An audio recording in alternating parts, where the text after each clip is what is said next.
Welcome to Truth Uncompromised. I am your host, Rhonda. Join us every Thursday at 7 p.m. Eastern Time. Truth is peace.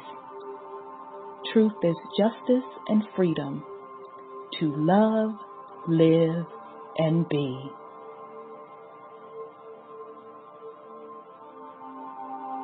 Music provided by sourcevibrations.com.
I am love.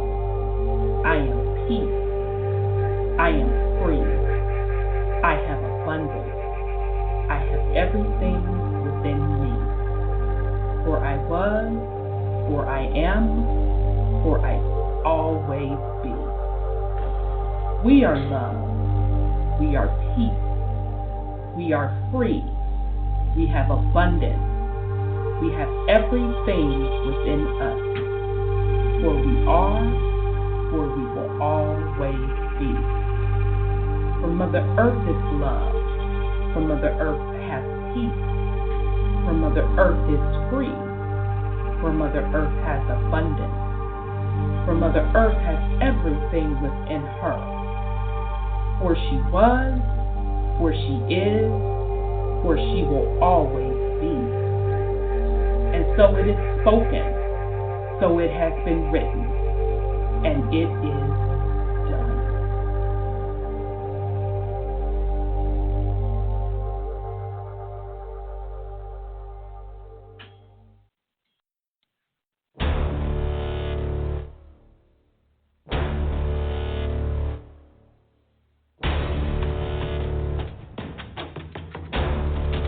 You have entered into a dimension of truth, where time does not exist and illusions are shattered.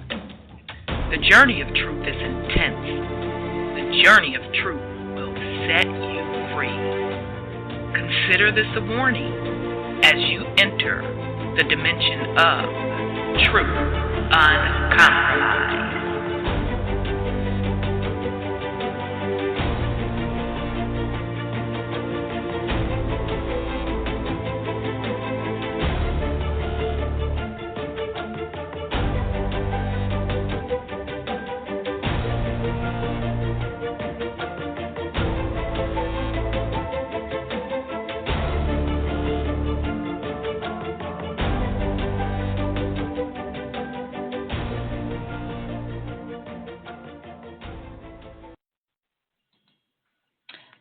All right, family. Welcome to the Truth Uncompromised show. I am your host, Rhonda, and tonight is January 16th. We have a great show planned for you. We are continuing our series, The Real Pilgrams, the true story of immigrants coming to America. We are on part 11. So last week, we were rudely cut off. We had one more hour to go. Brother 832 had just came in the queue. We had a couple other folks that came in the queue, and then we were disconnected. So last week, we went over the original charter of Georgia.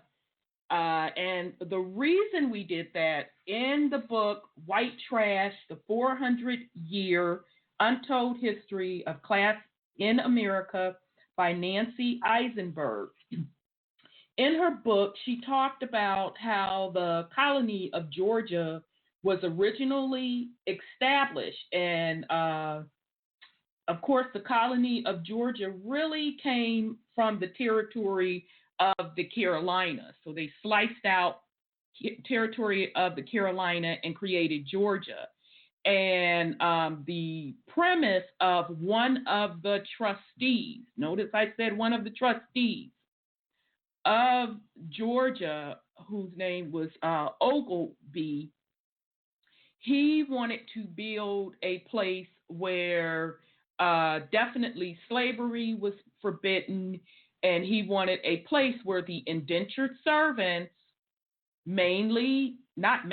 all white Europeans who came over to the Americas on a work contract, could get the chance of truly breaking that poverty cycle and coming acclimated to the Americas and what we call the quote, quote, middle class today.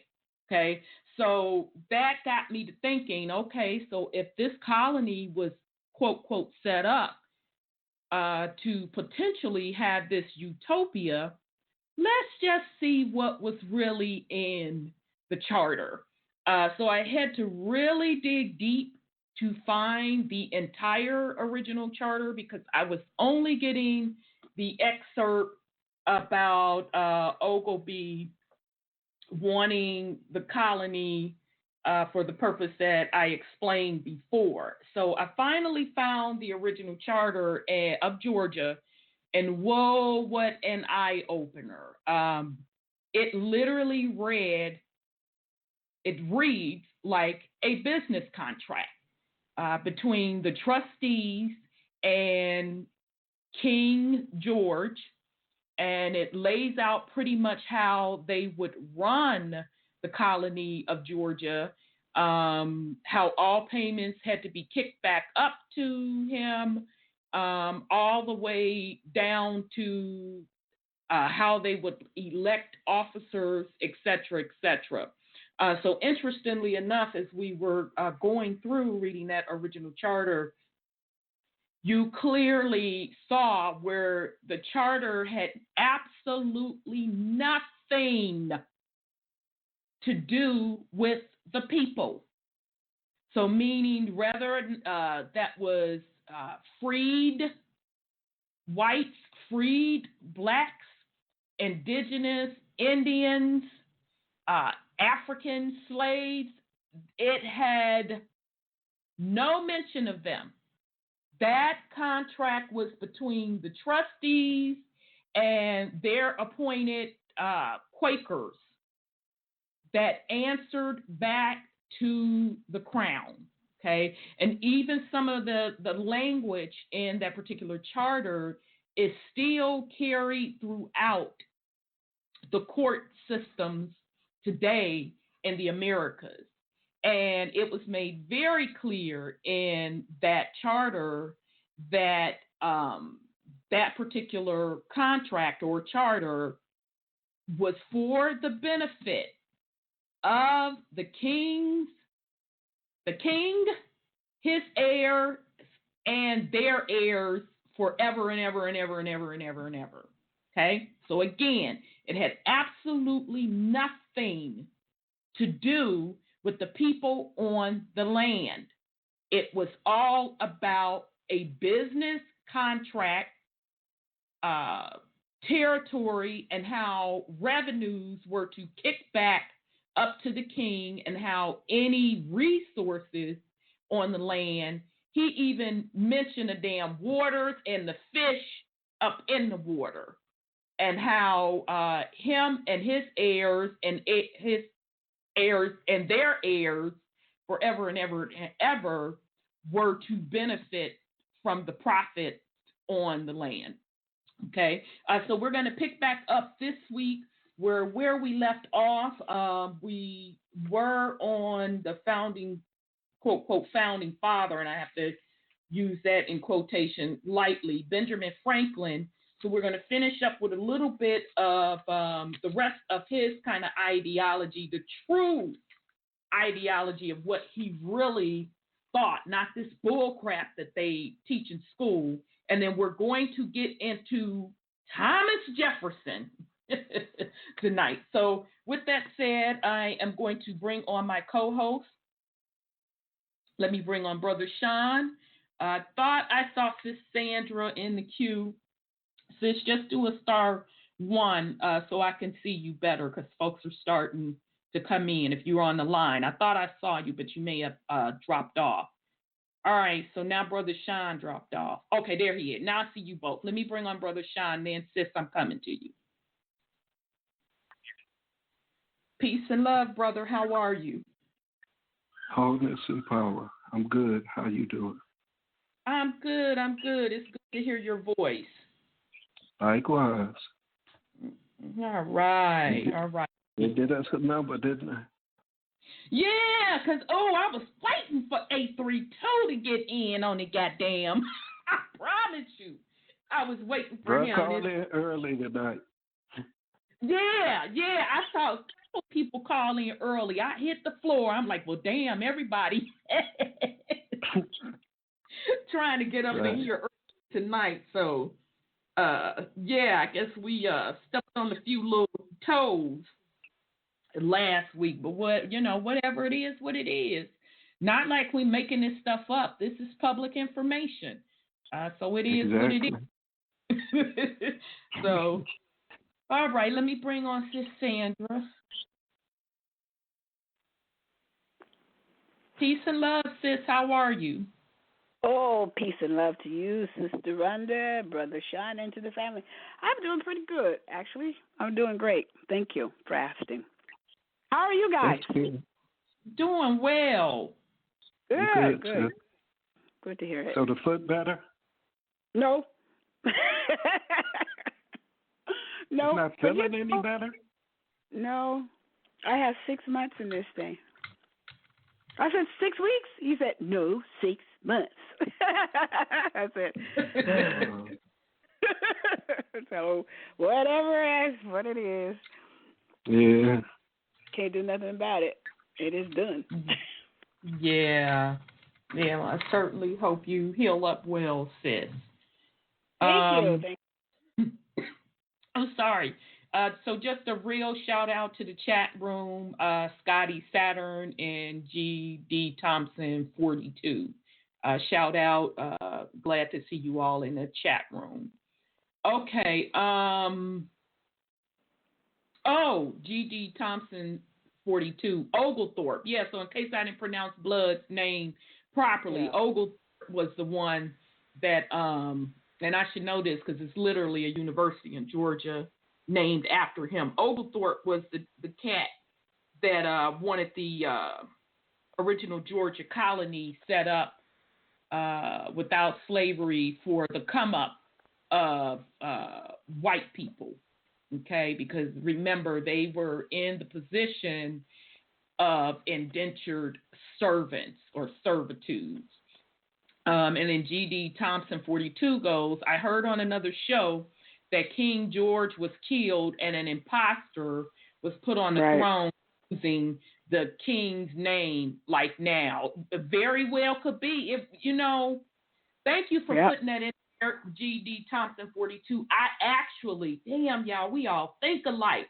I actually ordered 2 books on both of the Georges. I haven't even cracked them open yet because I literally just got them a couple days ago. So I'm going to do a little digging on that and see what I can come out of there. But interestingly enough, Brother Sean and I, since we were rudely cut off last week, we talked a little bit after the show, and he brought up an excellent point that I'm like, damn, you know what? He's right. We were talking about, the melanated nobility and how those of us that are melanated in the Americas, a lot of us are mixed heritage, meaning we're part European and also indigenous to the Americas, we carry those surnames from Europe for the most part. And so we were talking in light of, folks thinking that because they carry those surnames and, a lot of them surnames tie directly back to these nobility thrones. So a lot of people I shouldn't say a lot of people, some people have in their mindset that makes them entitled to certain things. So Brother Sean pointed out eloquently what, folks aren't looking at is that within those particular kingdoms, there was infighting among the families because there was so many children, or as we say today, baby mamas involved, that, you know what I'm saying, your people was probably 20th motherfucking in line to get something. Okay, so those that benefited were, in that inner circle, and to this day, that same bloodline behind the scenes benefited. So in other words, if your narrow ass was supposed to be in on the benefits, goddammit, you would have been in on it. It's just that simple. He brought up an excellent point, a very, very good point. I'm sorry. Go ahead, sis. I was telling you somewhere in the line was broken, and these people are not the people that came over here. It's not us, right? That took this colony stuff down, because Merkel. This is this crap that's going on with them right now. She's really the leader. She's really by blood the heir to that throne, and you can tell by the way they treat her in the press. They look at her color and they don't want her there because they know what we did, or that they were the servants and all that kind of stuff, and really not the royals. And they really go all out with the charade of, she wore a green dress today, and you see the way she stood there, and so they want to make themselves that royalty. So my thing with this Merkel issue is that she found out what the real deal is, and it's not too hard to find if you're looking. And she is being ostracized for quitting because the people still think that they are the real deal, whereas she is the real deal, and they were upset that they left because she is the real deal, and they know she is, and she can save them from losing the throne through her son and Harry.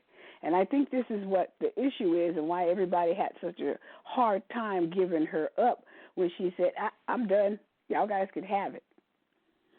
But that's what I wanted to say.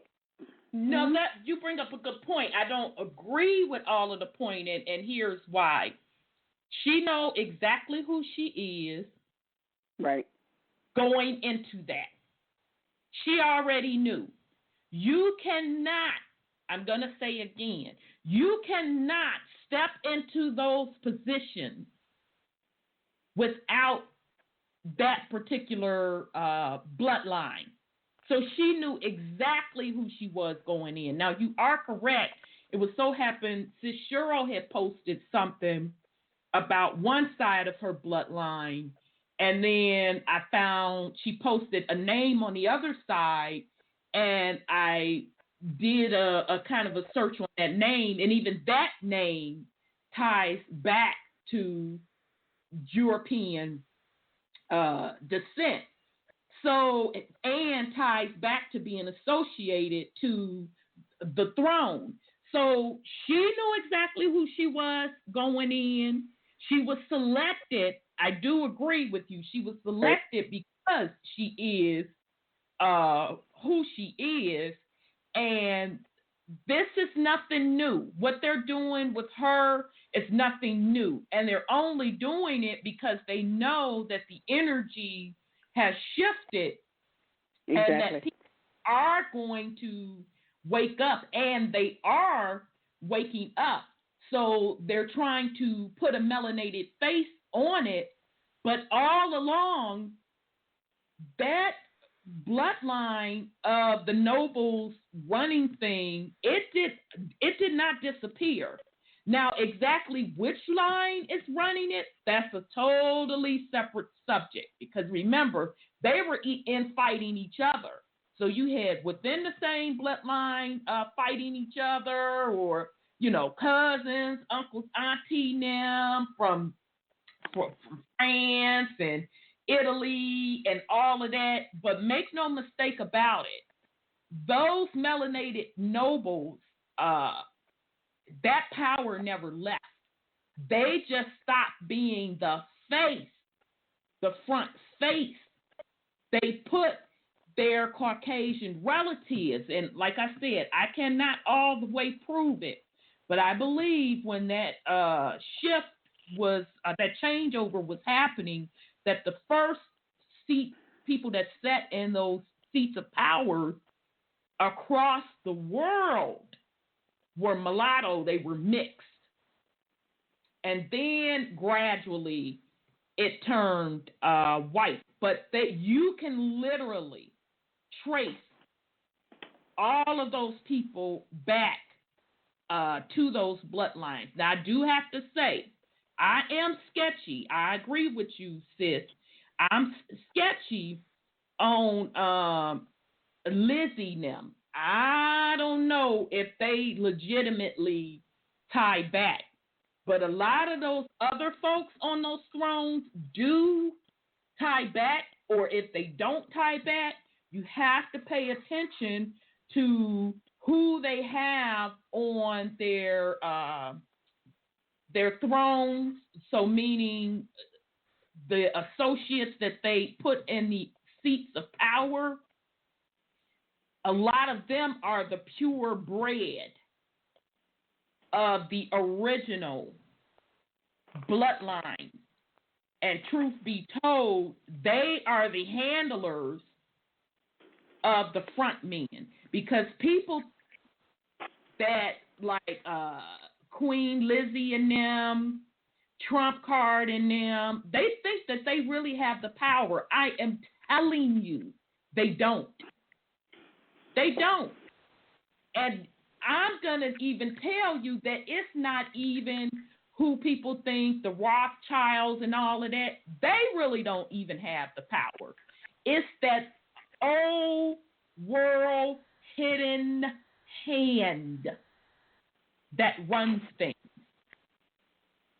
It never changed. Now, they may have been fighting amongst each other, and the stronger ones took over the throne. But at the end of the day, changed. So, but very good point. Very good point. Yes, and Scott and Saturn said, yes, just like Amelia was writing in Shakespeare's plays. Absolutely. Sorry, yes, go ahead, brother. But people have to remember that they killed that boy's mama. That boy's mama. Yes, that too. Yeah, that too. And now they sit up attacking his. Yeah. Now they sit up attacking his wife and his child. Yeah. It doesn't matter to the media and everything that he's royalty. And he know those very people that are supposed to be his family was in on his mother being killed. I mean, so way he looking at it, it's just a matter of time before they whack his wife. And that's a good point. Yeah, that's right. You're right. But they have. Well, they known for it. They gave up everything. They gave up their allowance, which was called a sovereign's fund. That's what the royals have, a sovereign's fund. And you know what That's backs money up the fund, right? Yeah, the taxpayers' money. Taxpayers. All your taxes exactly. go to the salary Exactly. fund. And them charters and them motherfucking charters from around. Mm-hmm. All your money goes to the Queen and to the exactly that they folks still got to pay. Like we said last week, run them their ends. You gonna run them they motherfucking ends.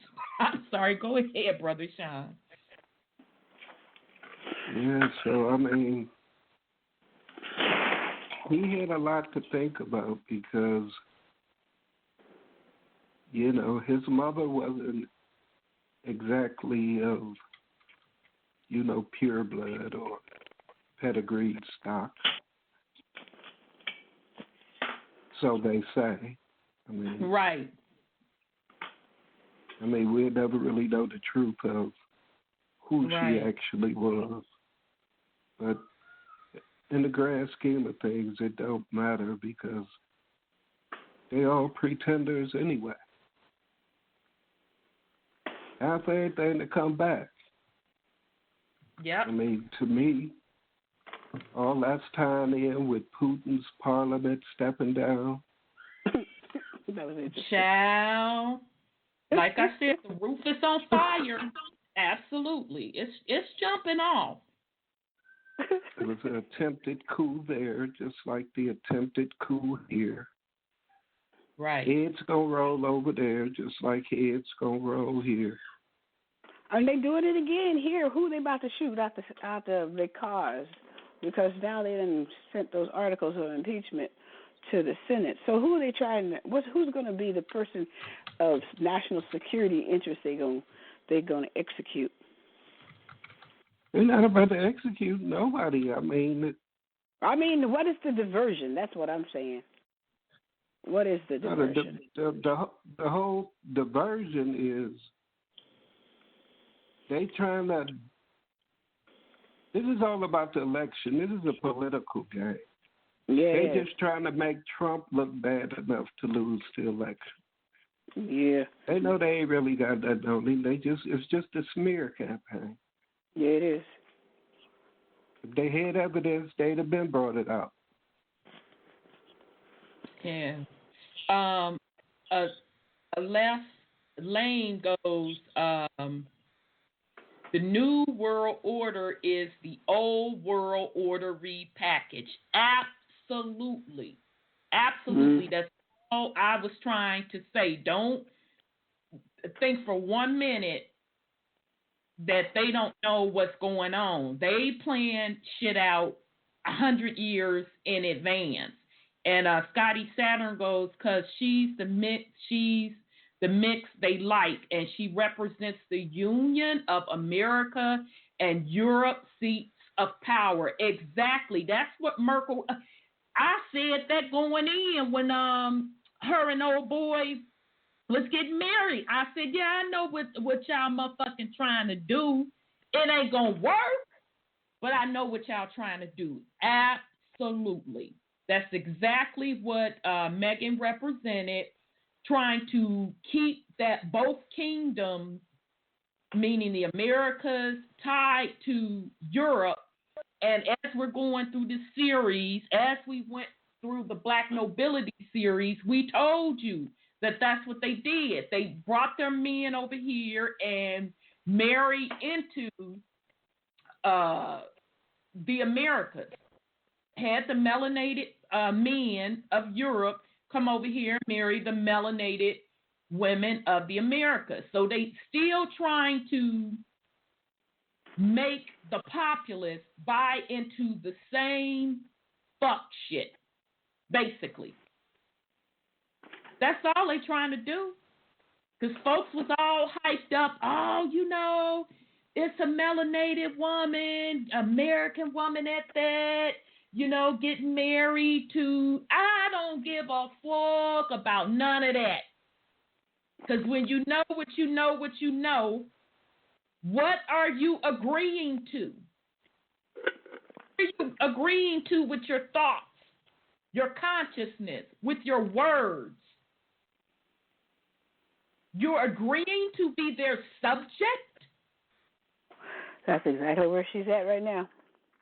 Or are you really, a divine being within your own right?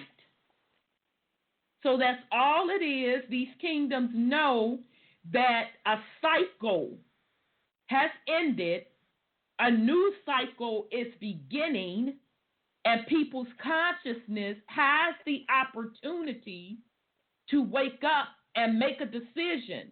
What do you want to do? Do you want to still be under the concept of under someone's rulership? Or do you want to take ownership and responsibility for self? So and we read it in the charter last week. King George told them basically, if you have to remix this shit, if you have to change up things to keep it going, that's what the fuck you need to do. And that's what they have done. They will do it with wars. They will do it with putting a melanated person in place, a white person in place. It doesn't shit. Next, they may pull out a motherfucking alien to keep the shit going. Because the name of the game is survival for them. They cannot survive unless they have you buying in to the fuck shit. So, but, yeah, I'm sorry. Yeah, go ahead, Brother Sean. It's just the fact that so many of our people are caught up in this whole hierarchy thing. Yes. They want to be the kings and queens that rule now. You have to have subjects. You have to be willing to kill. You have to be willing to do all types of stuff to be a king. Yep, or to queen. keep that kingdom going. Absolutely. Name me one morally uncorrupt king or queen of any complexion. I'll wait. Yep. No, you're right. One president, one mayor, one senator, one congressman. Yep. You got one? I mean, look at all these years they've been playing. You ain't got one character that passed the smell test? Not one out of all of them? And that says a lot. But this is a system you want to keep in place. A system you want to remix. You want to put a different seal on. That's what he said the game plan was anyway. You could change up the seals and all that stuff. But that he sure did. He sure fucking did. Said you got to change these seals, change them. But bottom line is, run me my motherfucking ends. And my children, their children's children. It was never about the people. But the people support that kingdom. Those kingdoms would not exist without the people.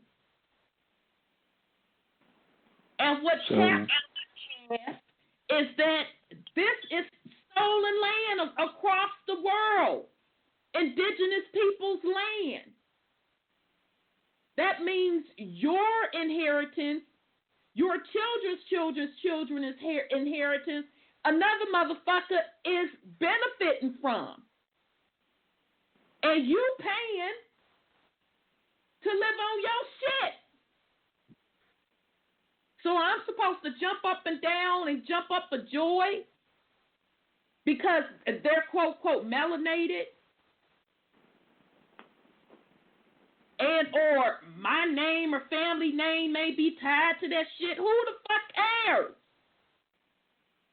It's all against natural law. And they know that. And people think that, oh, well, we didn't give them our consent. Well, anytime you sit up and cheer about the winning of kingdoms because they put one of their players in place, whether it be a melanated person or Trump card, I don't give a fuck who it is. Anytime you sit up and cheer because you think you're going to benefit, you're fucking giving your consent.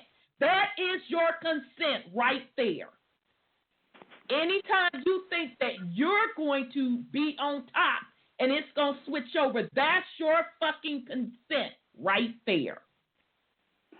So don't get mad when you get what you get out of the system.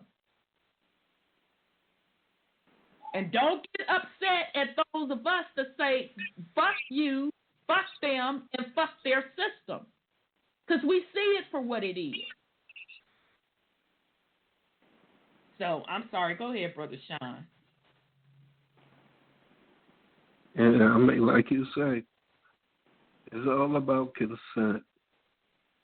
And our people consent to be subjects.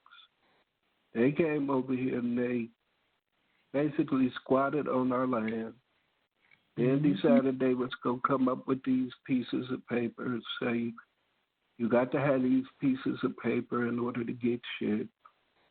But you already own it. But you so fucking dumb, you want to try and play their game. Figure, I can get more money than them. I can work harder than them. You voluntarily become the best goddamn slave on the planet. Yep. All that energy you spend looking good for boss, making him look good where he could just sit down and look at your black ass sweat and put other white people over you to make sure your ass work. When he put other brothers over you, he makes sure them the type of brothers that's going to make sure your ass sweat. Them be the niggas you hate. That's the type of system you want. You don't want to look at the fact that mama provide everything for free. Exactly. Everything. All you got to do is quit fucking around in their system. Exactly. Period. Let that shit go. You ain't going to starve to death. Exactly. And, just going through all of this research that we've done over the past 6 months, and I'm like, damn. We fucked up as indigenous people. I say, and I say again, the very first trade that we started on this land with the animals, we fucked up right there. And it just kept getting worse and worse, and we was all comfortable with it. Let's be clear. We was comfortable with it when we felt we were benefiting. Then we allowed folks to say, well, you can get this, but I need you to go over there and fuck with such and so them and get their shit. And then it spiraled out of control. But we allowed that fuck shit to originally hit the land because we were out of balance when we started trade against animals' blood. And it just spiraled downhill from there, allowing folks that were not indigenous to the land to come over and chop down the trees, just desecrate the land. So, no, I don't feel no motherfucking pride in those older buildings because I understand the sacrifice that had to be made on the land in order to do those things.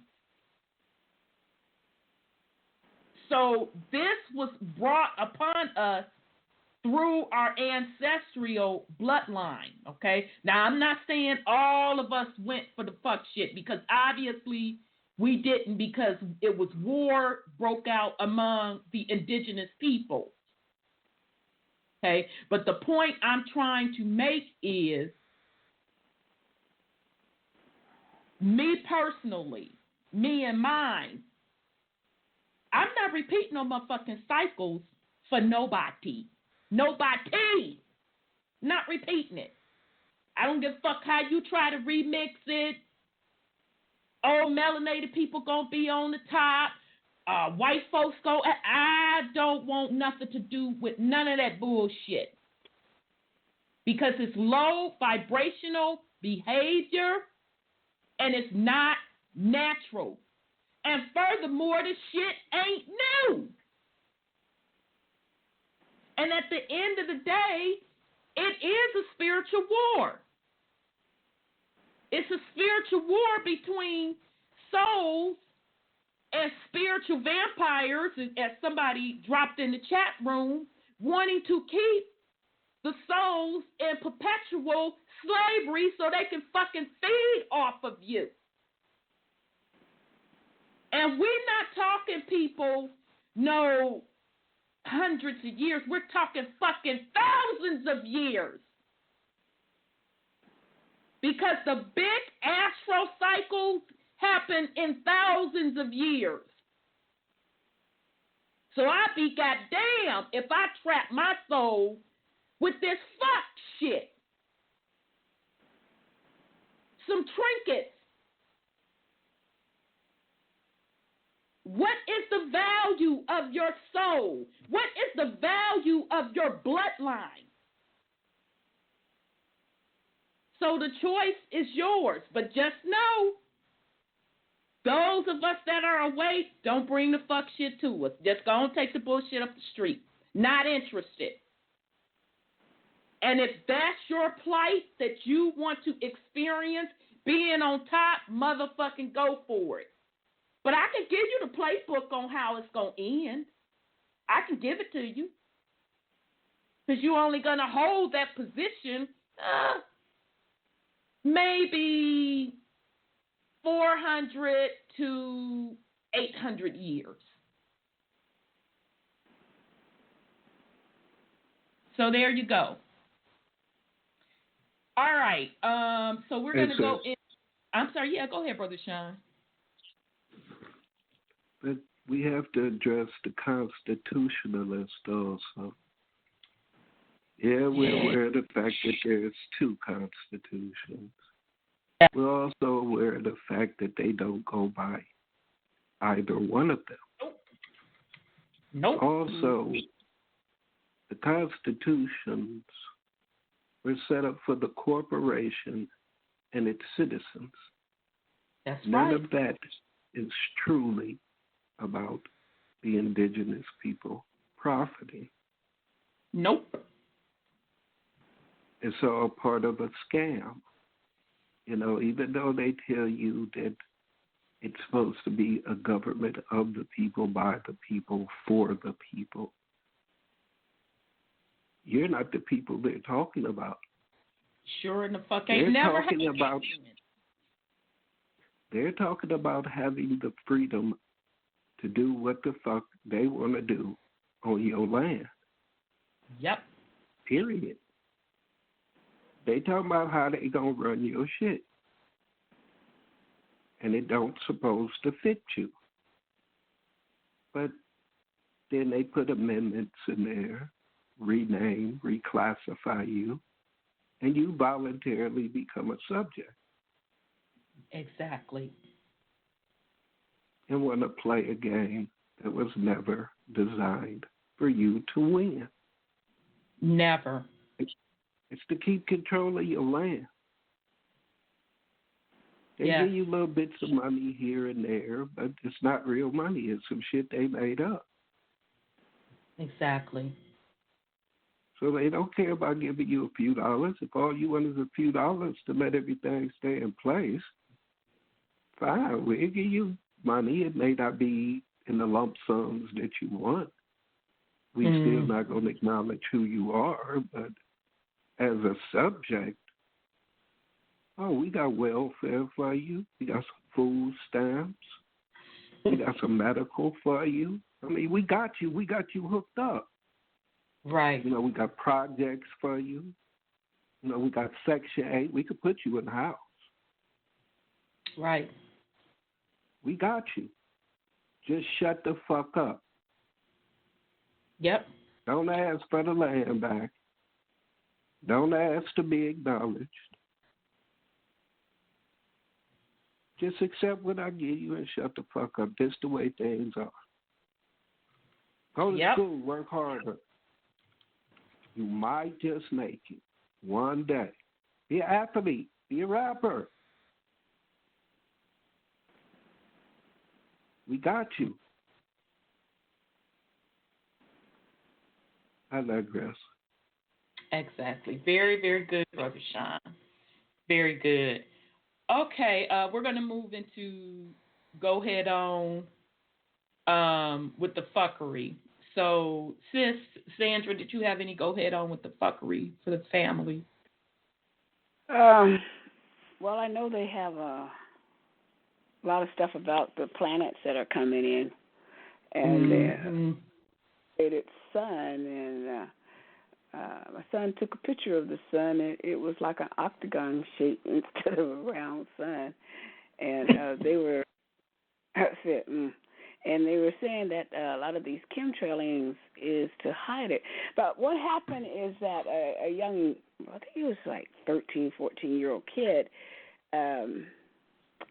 found a new planet, and everybody was all, goo-goo gaga over that, you know. And what do we know? We're moving towards the galactical center, and what you say we're going to find? They're going to see lots of new planets. And this video I saw where this lady was taking the pictures from the Alaska and the Canadian observatories. They see all these planets, and they're using the chemtrails to block them out so no one can see them. It looks like we're about to hit them, but I think we're about to float on right on by them into the galactical center or the Milky Way. So it's a lot that's doing, and that's why I asked what they hiding now. They're going to kill somebody else, or they hide the fact that we're about to ride over into the darkness. You know, because China has a simulated sun they're putting up. They're making. So everybody's going some. But if you look out at your, like say I have lettuce that I don't de-seed it, I don't pull it up, I just let it blow, and it's blowing in the grass. It's growing everywhere, but it's not really growing. You see, it's lettuce, but it's not getting big because that sun that they have is not the sun baking it. Exactly. It doesn't do anything for it. It's scorching. They turn it up. I said it's scorching it. It's scorching it. They turn it up so high that, you know, they're creating these spontaneous fires and stuff, and then they talk about global warming. Well, turn the sun down, idiots. But, you know, your sun... turn it down.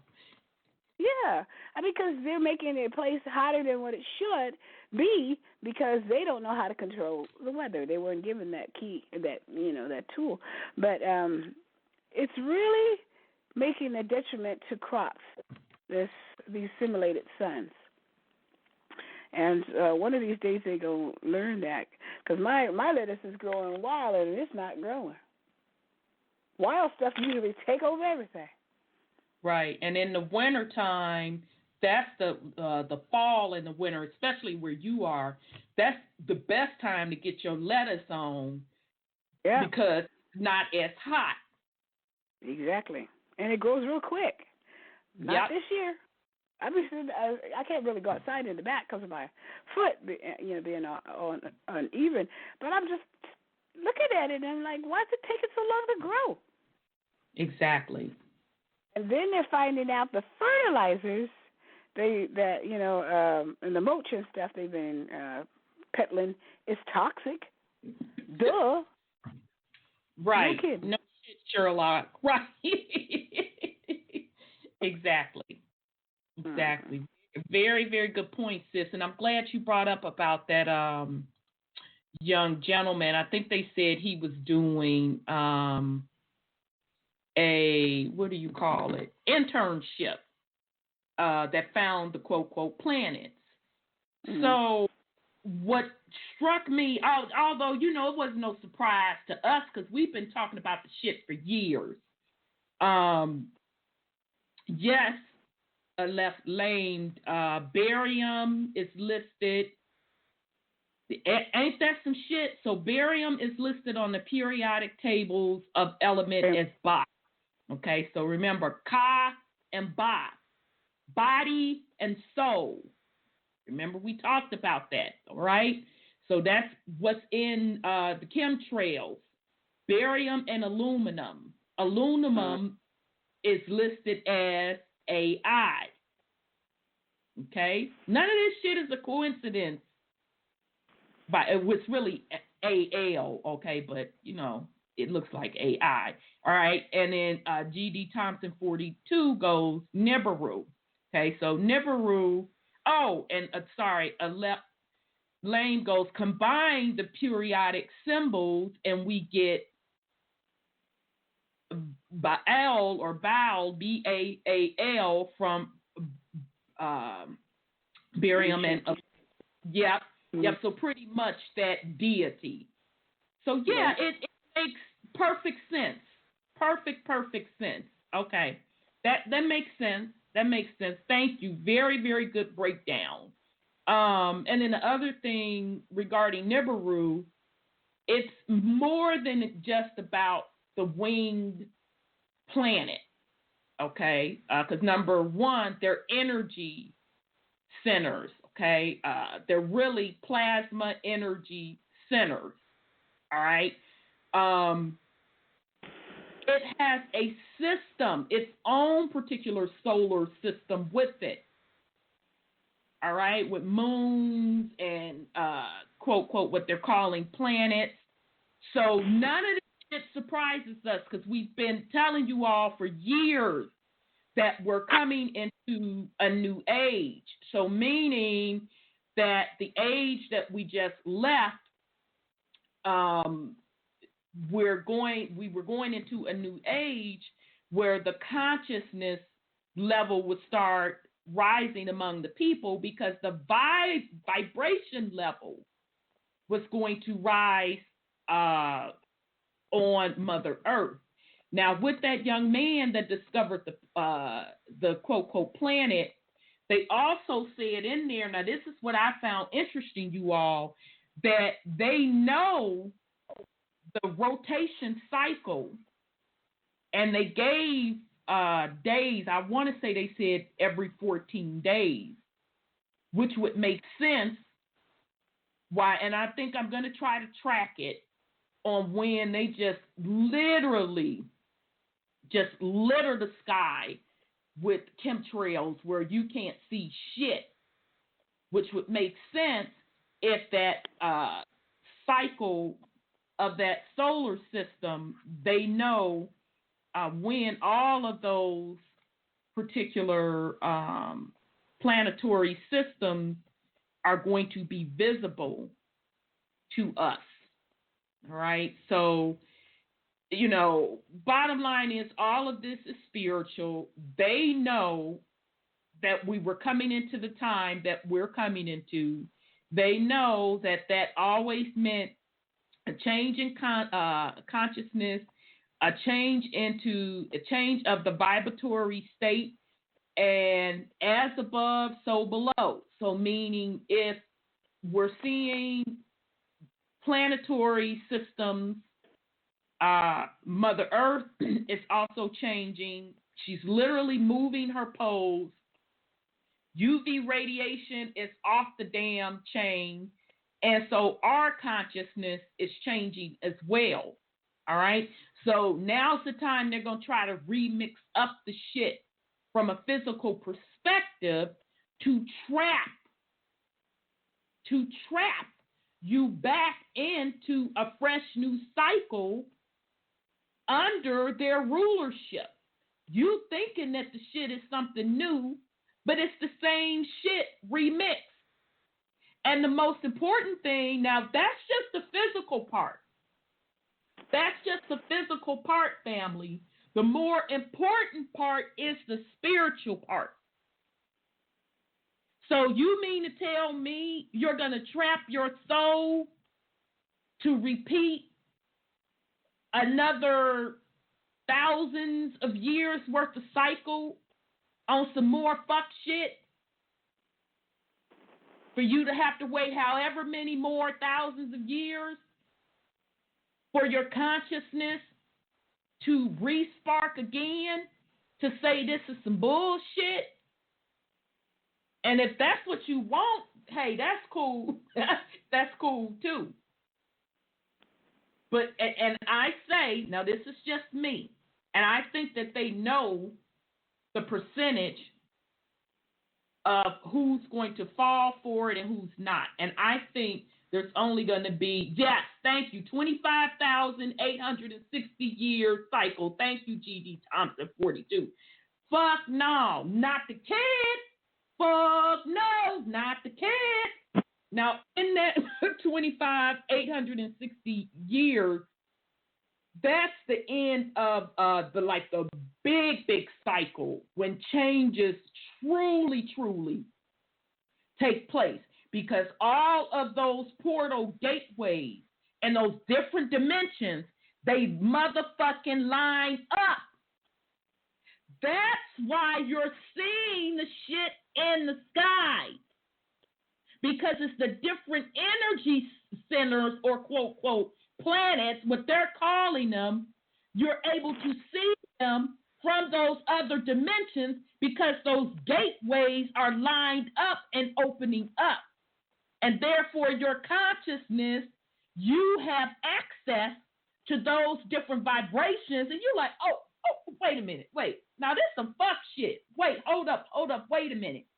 But in between that 25,860 years, you have the different cycles, like the Bronze Age, et cetera. All right? But this, what we're experiencing now, this is a big one. It is huge. All right? That is why we're seeing all of the things we're seeing going on in the sky. Okay? And that's just those of us that are paying attention. It's because those gateways of those different dimensions are lining up. And you're seeing into those different worlds. All right? So very, very good point, everybody. Okay. Brother Sean, you have any? Go ahead with the fuckery. What you were just saying brings to mind the Space Force Trump put together. Speak on it well. Conveniently, they go ahead past that after they get ran up out of Syria, because Putin tell him the Anunnaki headed this way. So they clean up out of there real quick, quicker than we'd have never left any place. Right. Now, what they say is everybody falling out with Putin because he want to keep taking the money to fight the Anunnaki. That's his number one priority. He say, to hell with everything else. We got to get rid of them or we done for. So, also with the planets or portals that are appearing, beings are coming here too. Yeah. And they trying to cover all that up with all the chemtrails and everything. Yep. With the ending and beginning of one of these cycles, it's an opportunity for a mass exodus. Yes. Because any time during any cycle, individuals have the chance to come and go at will. Exactly. Yeah, that's right. We are. If you're vibrating at that frequency. Yes. This is one of the last opportunities for mass exodus. But it's still something that has to be done as individuals. Yep. That's right. Well, old Trumpy boy said that the way we got it, we're going to keep it. And what's it called? Independence Day 2? They said they're going to lose in that one, didn't they? So I guess they know what's going down. Yeah. I mean, like I say, and I say again, they can explain that motherfucking shit to the plasma. I personally don't want to hear it. Yeah. To the plasma and the UV radiation, but I want no parts of the system that fuck shit. I'm not signing up for another cycle of this low vibrational shit. Mm-hmm. Been there, done that, got the t-shirt. Now, I'm not downing anyone that wants to experience a remix of the cycle. That is your right. That is your business. But I'm just telling you that gone are the days of thinking that you could get others to join you in your journey. So all of this shit about, well, we need to unite and blah, blah, blah. No, you do you, boo. Be comfortable in your decision and do you. Because at the end of the day, what's more important and what I'm concerned about is my soul and bloodline. That's my concern. So, but very, very good points. All right. All right, sis. So you went over that one with the young man.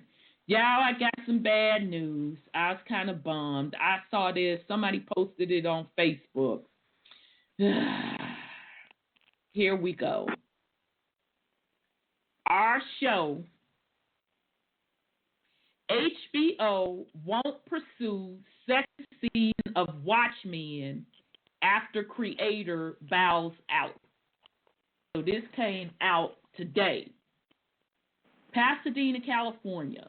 Watchmen won a loyal following and critical acclaim as the superhero comic series was adapted into a politically relevant drama about race and criminal justice system.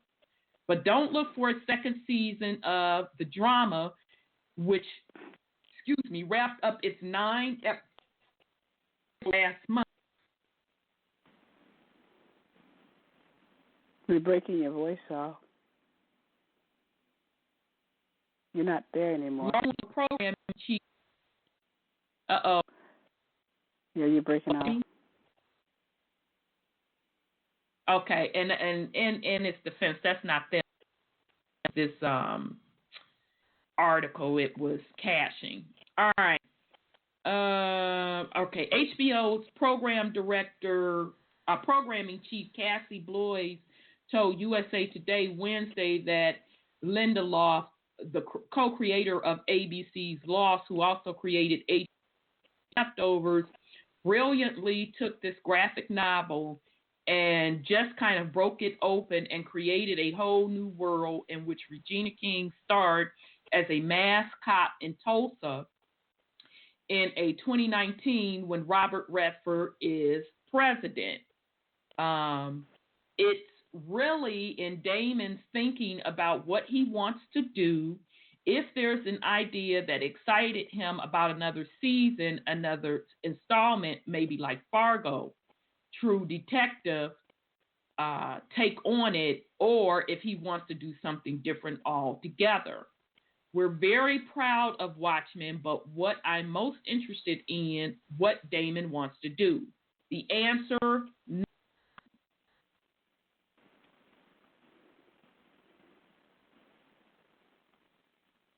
I don't hear nothing.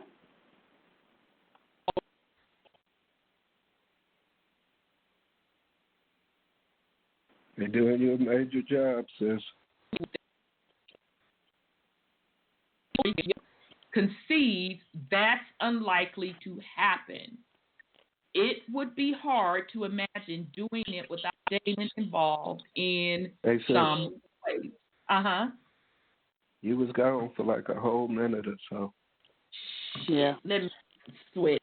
All right, basically, yeah, he ain't feeling it. So at this moment, let me shut this down because it's this particular USA Today. Is the reason that I'm blanking out. Okay. All right. But so basically, y'all, Watchmen is gone. No second season. Am I still breaking up? No, you're good. For Huh? me. You're good for me.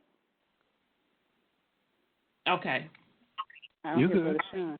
Okay, just let me know if I am. I'll switch. But I think it was that particular platform, USA Today, because it was buffering real bad. All right, y'all. So that's that. So I'm kind of pissed about that because it was really getting ready to get good. So it is what it is because it was hitting on so many things. It shouldn't surprise me that they put a stop to it. All right, so the second article I want to read just real quick. This is out of Newsweek, and it's Ancient Tree Part of Earth's Magnetic Field Reversal in Its Rings Discovered. So it came out last year, July. A tree that contains a record of a reversal of Earth's magnetic field has been discovered in New Zealand. The tree, and Agathis australis, better known as its Maori, was found in Nagawa on New Zealand's North Island during excavation work of the expansion of a geothermal power plant. The tree, which had been buried in 26 feet of soil, measured 8 feet in diameter and 65 feet in length. Carving dating revealed it lived for 1,500 years between 41,000 and 42,500 years ago. There's nothing like this anywhere in the world. So first of all, before I brush past that, that had to be an awfully huge tree. 8 feet. Because I thought that each ring on a tree represents. So that had to be an awfully. There's nothing like this anywhere in the world. Well, there was until y'all started cutting shit down. But anyway, Alan Hogg, New Zealand's university, told the website, this tree is unique. The lifespan of the tree comes a point in Earth history when the magnetic field almost reversed. At this time, the magnetic north and south went on an excursion, but did not quite complete a full reversal. Earth's magnetic field is thought to be generated by the iron in the planet's core. Now, I'm going to go far as to say that iron core that they're talking about is really the magnetic black sun. But I'll keep going. As it moves around, it produces electric currents that extend far into space. The magnetic field acts as a barrier protecting Earth from the solar winds. This is a stream of charged particles from the sun that could strip away the ozone layer if it were to impact the atmosphere. When the magnetic field reverses or attempts to, now, this part, we done took and told y'all that this shit was happening. Shout out to Brother Kalai. He done took and told y'all motherfucking asses that this shit was happening, leading to more radiation from the sun getting through, right? So just so you all know, the current radiation level that we have is the highest that we have known to date in our lifetime, okay? Right, so which is another reason they're blocking the sky as well, all right? Because the more melanin you have, the more you can sustain that radiation, all right? So previously, scientists have linked extinction events to magnetic field reversal. So I'm going to say that again, because they finally had the motherfucker come out and admit, although we've been telling you personally on this show for 5 fucking years that the magnetic poles are reversing and that it will reverse. Now they have come out and admitted that it is reversing, that it is moving at a rapid level reversing. Previously, scientists have linked extinction events to magnetic field reversals. The newly discovered tree rings contains a complete record of a near reversal. The first time a tree that lived during the entire event that has ever been found. It's the time it takes for this movement to occur that is the critical thing. We will map these changes more accurately using tree rings. Let me see.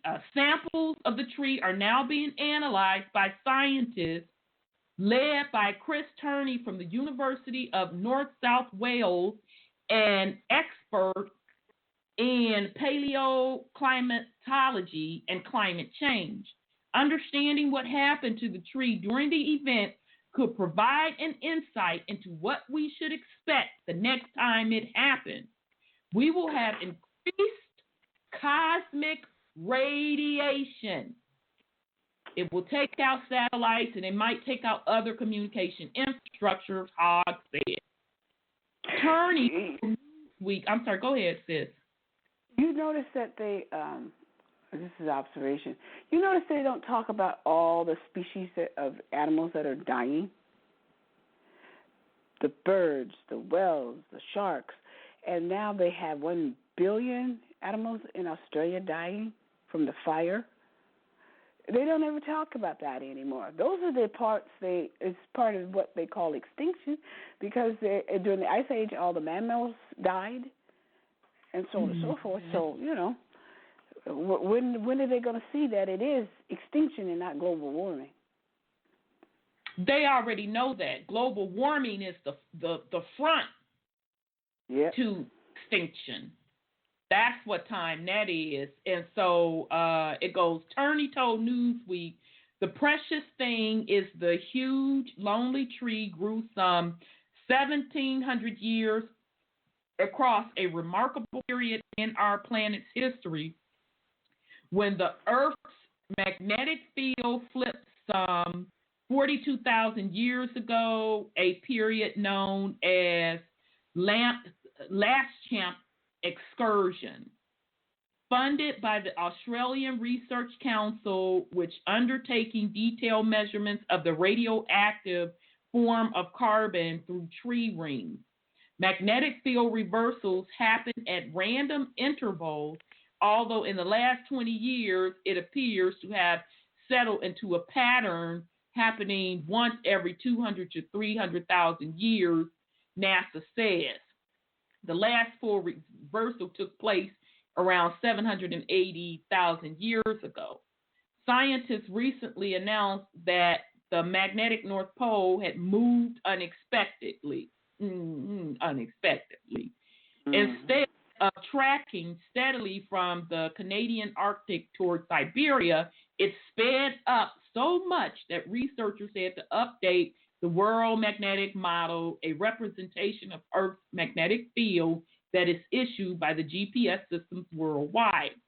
Because the Earth's magnetic field has a major effect on how much radiocarbon is formed in the upper atmosphere, these precious analyses will allow us to investigate the magnitude and rate of change when the magnetic field reversed during last chance, something not possible before not possible before and of the greatest given recent changes in the Earth's magnetic field, Turney said. Okay.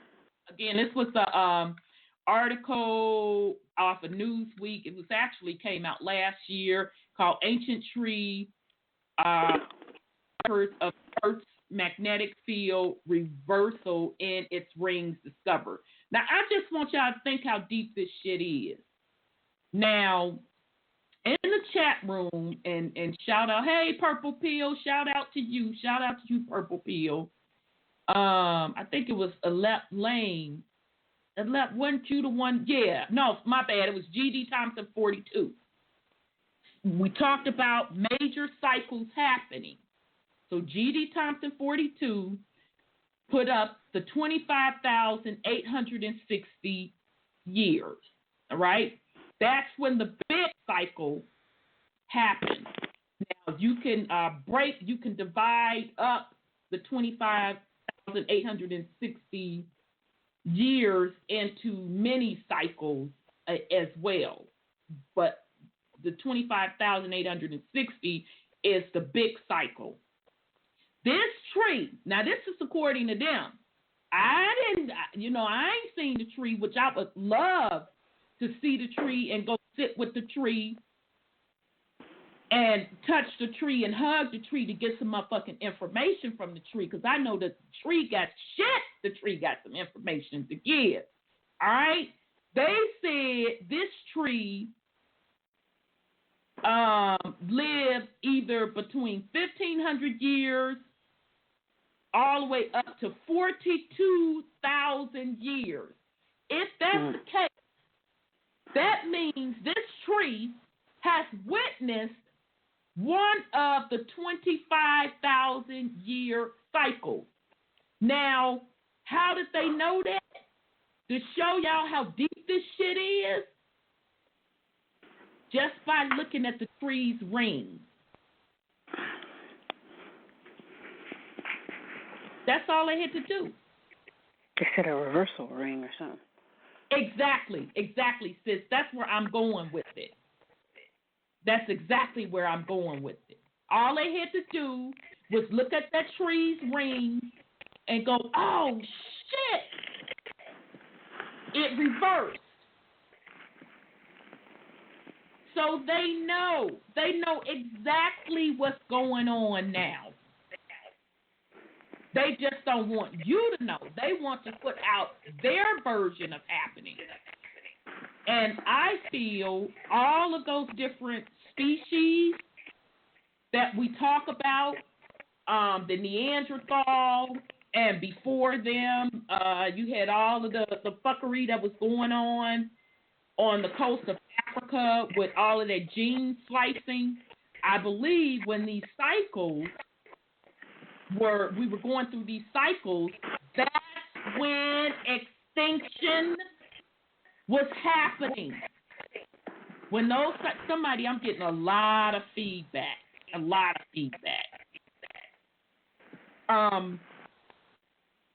When those cycles were happening, and when the vibration of the planet changed, if those particular species were not on that same frequency vibration, that's when extinction happened.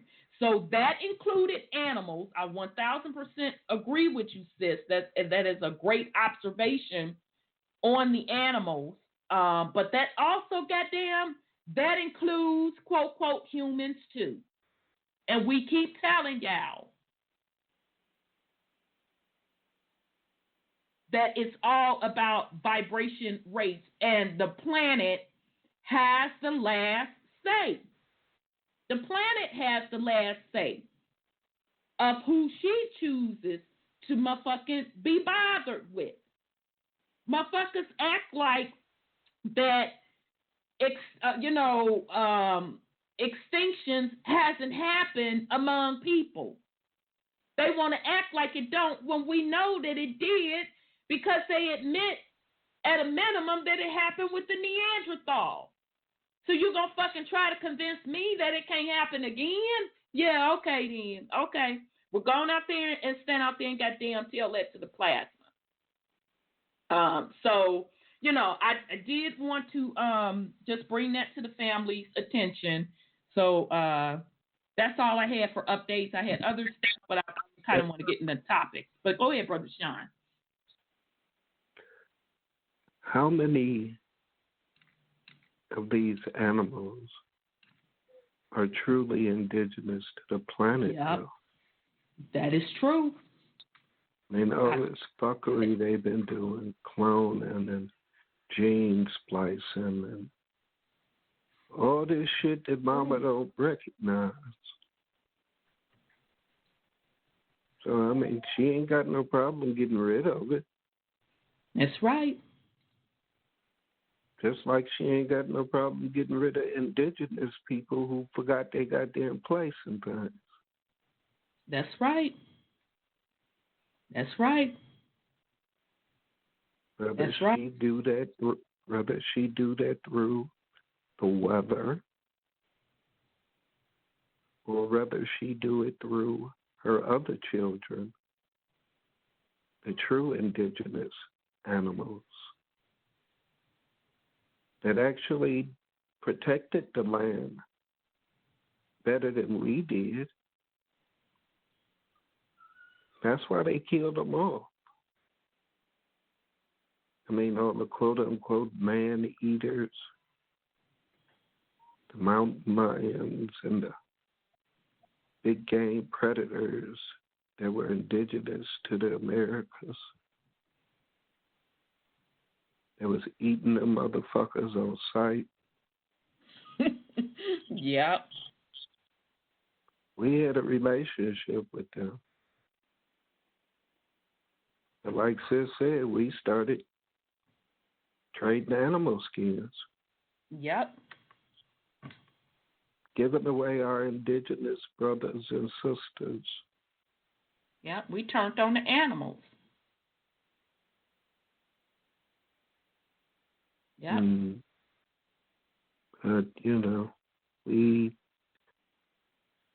we choose to look at things that aren't even indigenous to this planet as our brothers and sisters,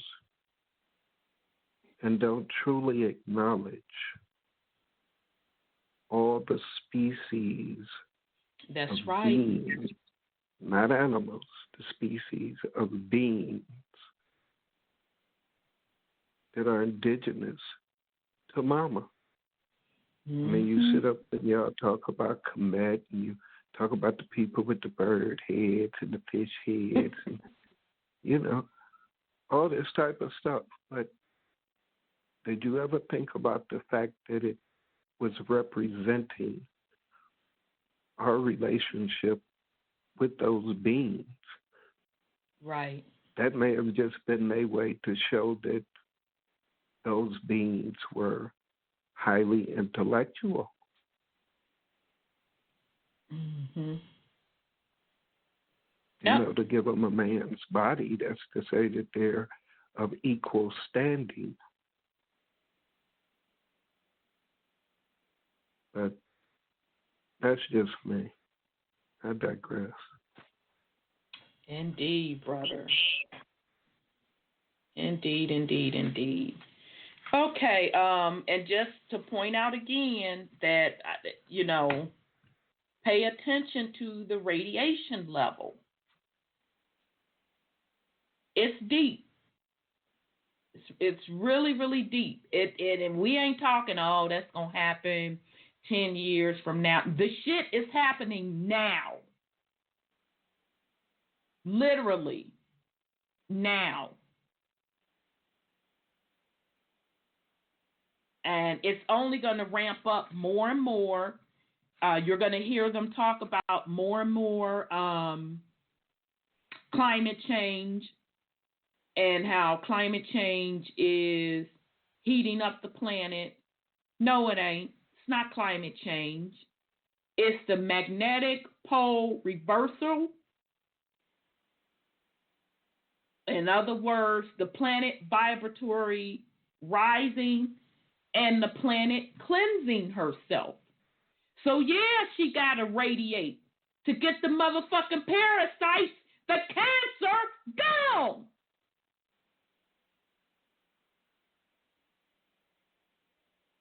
So it is what it is. All right, so it's a bunch of folks, not a bunch, but there's a couple folks on YouTube that is really tracking the radiation level.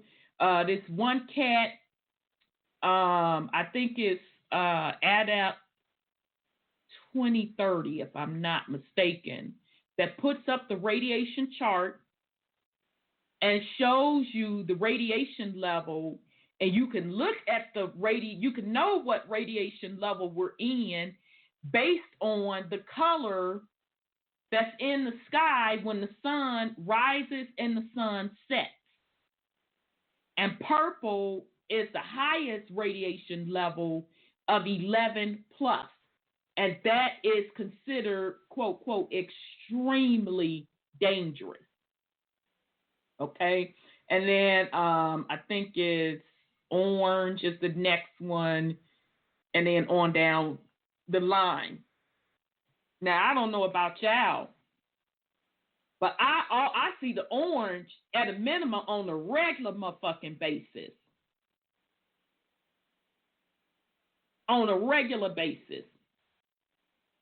And that's high. That's, quote, quote, not natural according to them. That orange light, when that sun rises and that sun sets, that unique orangish, pinkish, we see that on a regular basis. And then at least a couple of times a month, you're going to see that purple. So that just shows you how high the radiation level is. So the cleanup is happening as we speak. And if you pay attention, as Sis alluded to, where you have whales beaching themselves, you have fish just like, fuck it, I can't even take this motherfucking water, coming up out of the water onto the shore. It's because it's the level of radiation. It's the radiation level. So that's why I say, go stand out there and tell that to the motherfucking plasma and radiation. What you feel that you running, what you feel that you owed, all of that. Because it's cleanup time. The planet is cleansing herself. All right? And and they're trying, and folks are trying to find a way off. They talked about how they, put together this team to motherfucking go to Mars. And I say, get your monkey asses on. You better speed that shit up. Sorry, go ahead, sis. No, I think it was like last year sometime that I came from LA and I was telling you how red the skies were. Mm-hmm. And orange and red, and it's like, wow, what is that? And then not too long ago, we were talking about they were purple. Yep. Do you know that's when all the fires started happening? It would make sense. Mm-hmm. I was just thinking about that because I said, so that's the 5 and L.A. and North and everything was on fire. All these spontaneous, but this is not the first one from a year or so ago when they burned up Northern California. But the fires when we started getting these emergency electrical shutoffs, people lost their electricity. They were saying that it's a safety measure. They turn off people's electricity because the fires were, I think they were just arcing out of nowhere. Yeah, and people say that they set them, and in some cases I really do believe that they did. But in some cases, too, I believe that plasma is coming down haze and shit. Because, shit, Sean was a witness to the motherfucking, didn't plasma hit that motherfucking transformer by you, and you sent me a picture of where the fucking sky was purple, y'all. Yeah. And the volcanoes are even doing electricity. Absolutely. Absolutely. People are catching the shit on camera where before the volcano erupts, it's like a plasma shot. Boom. And then it starts erupting. And I think Brother Kalai on one of his videos pointed out that in the Australia fires, and I thought it was just me, but he pointed it out when they were like, oh, the skies are red because of the fire. I'm looking at the skies like, that don't motherfucking look like no fire to me. That looked like radiation. And they can't stop it because it was like 200 fires going at one time. Yep. And then you got the Amazon. Now, of course, some of it could be that some of it was set because they want to clear out some land for some fuck shit, for some gain, yada, yada, yada. But not all of it. Then you got the Amazon that had 2,000 fires at one time. Now, give me a break. And they said the farmers were setting the fires.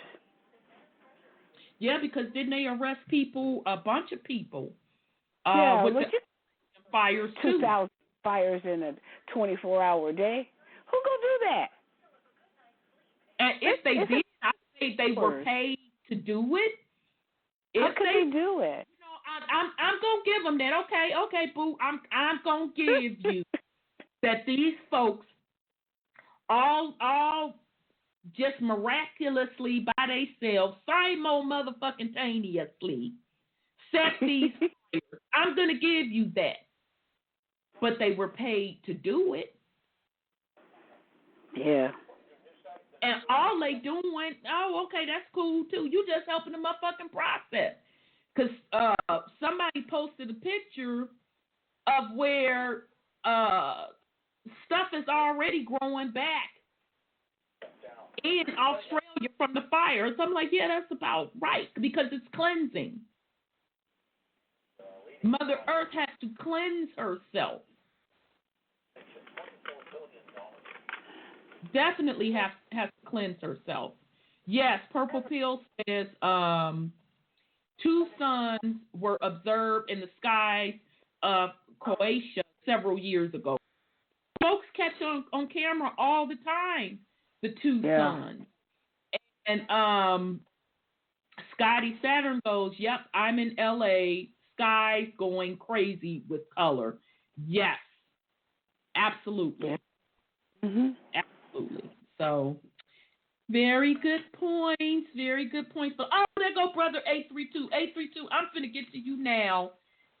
Before fuckery jumps off because I know you had a lot to say last week and we got rudely cut off. So let me bring you on, brother, before I get into tonight's topic. Let me bring you on. Peace and love, brother. How are you? Brother! Sandra! My sisters from other misters! Feathers up in 2020!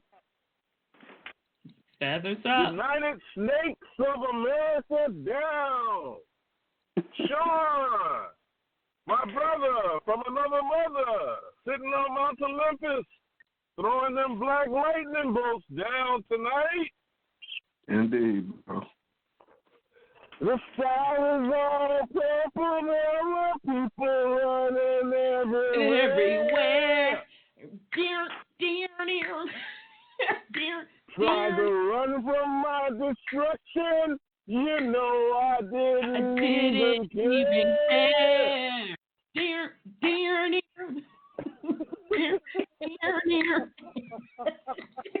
You haven't seen Sticks and Stones with Dave Chappelle?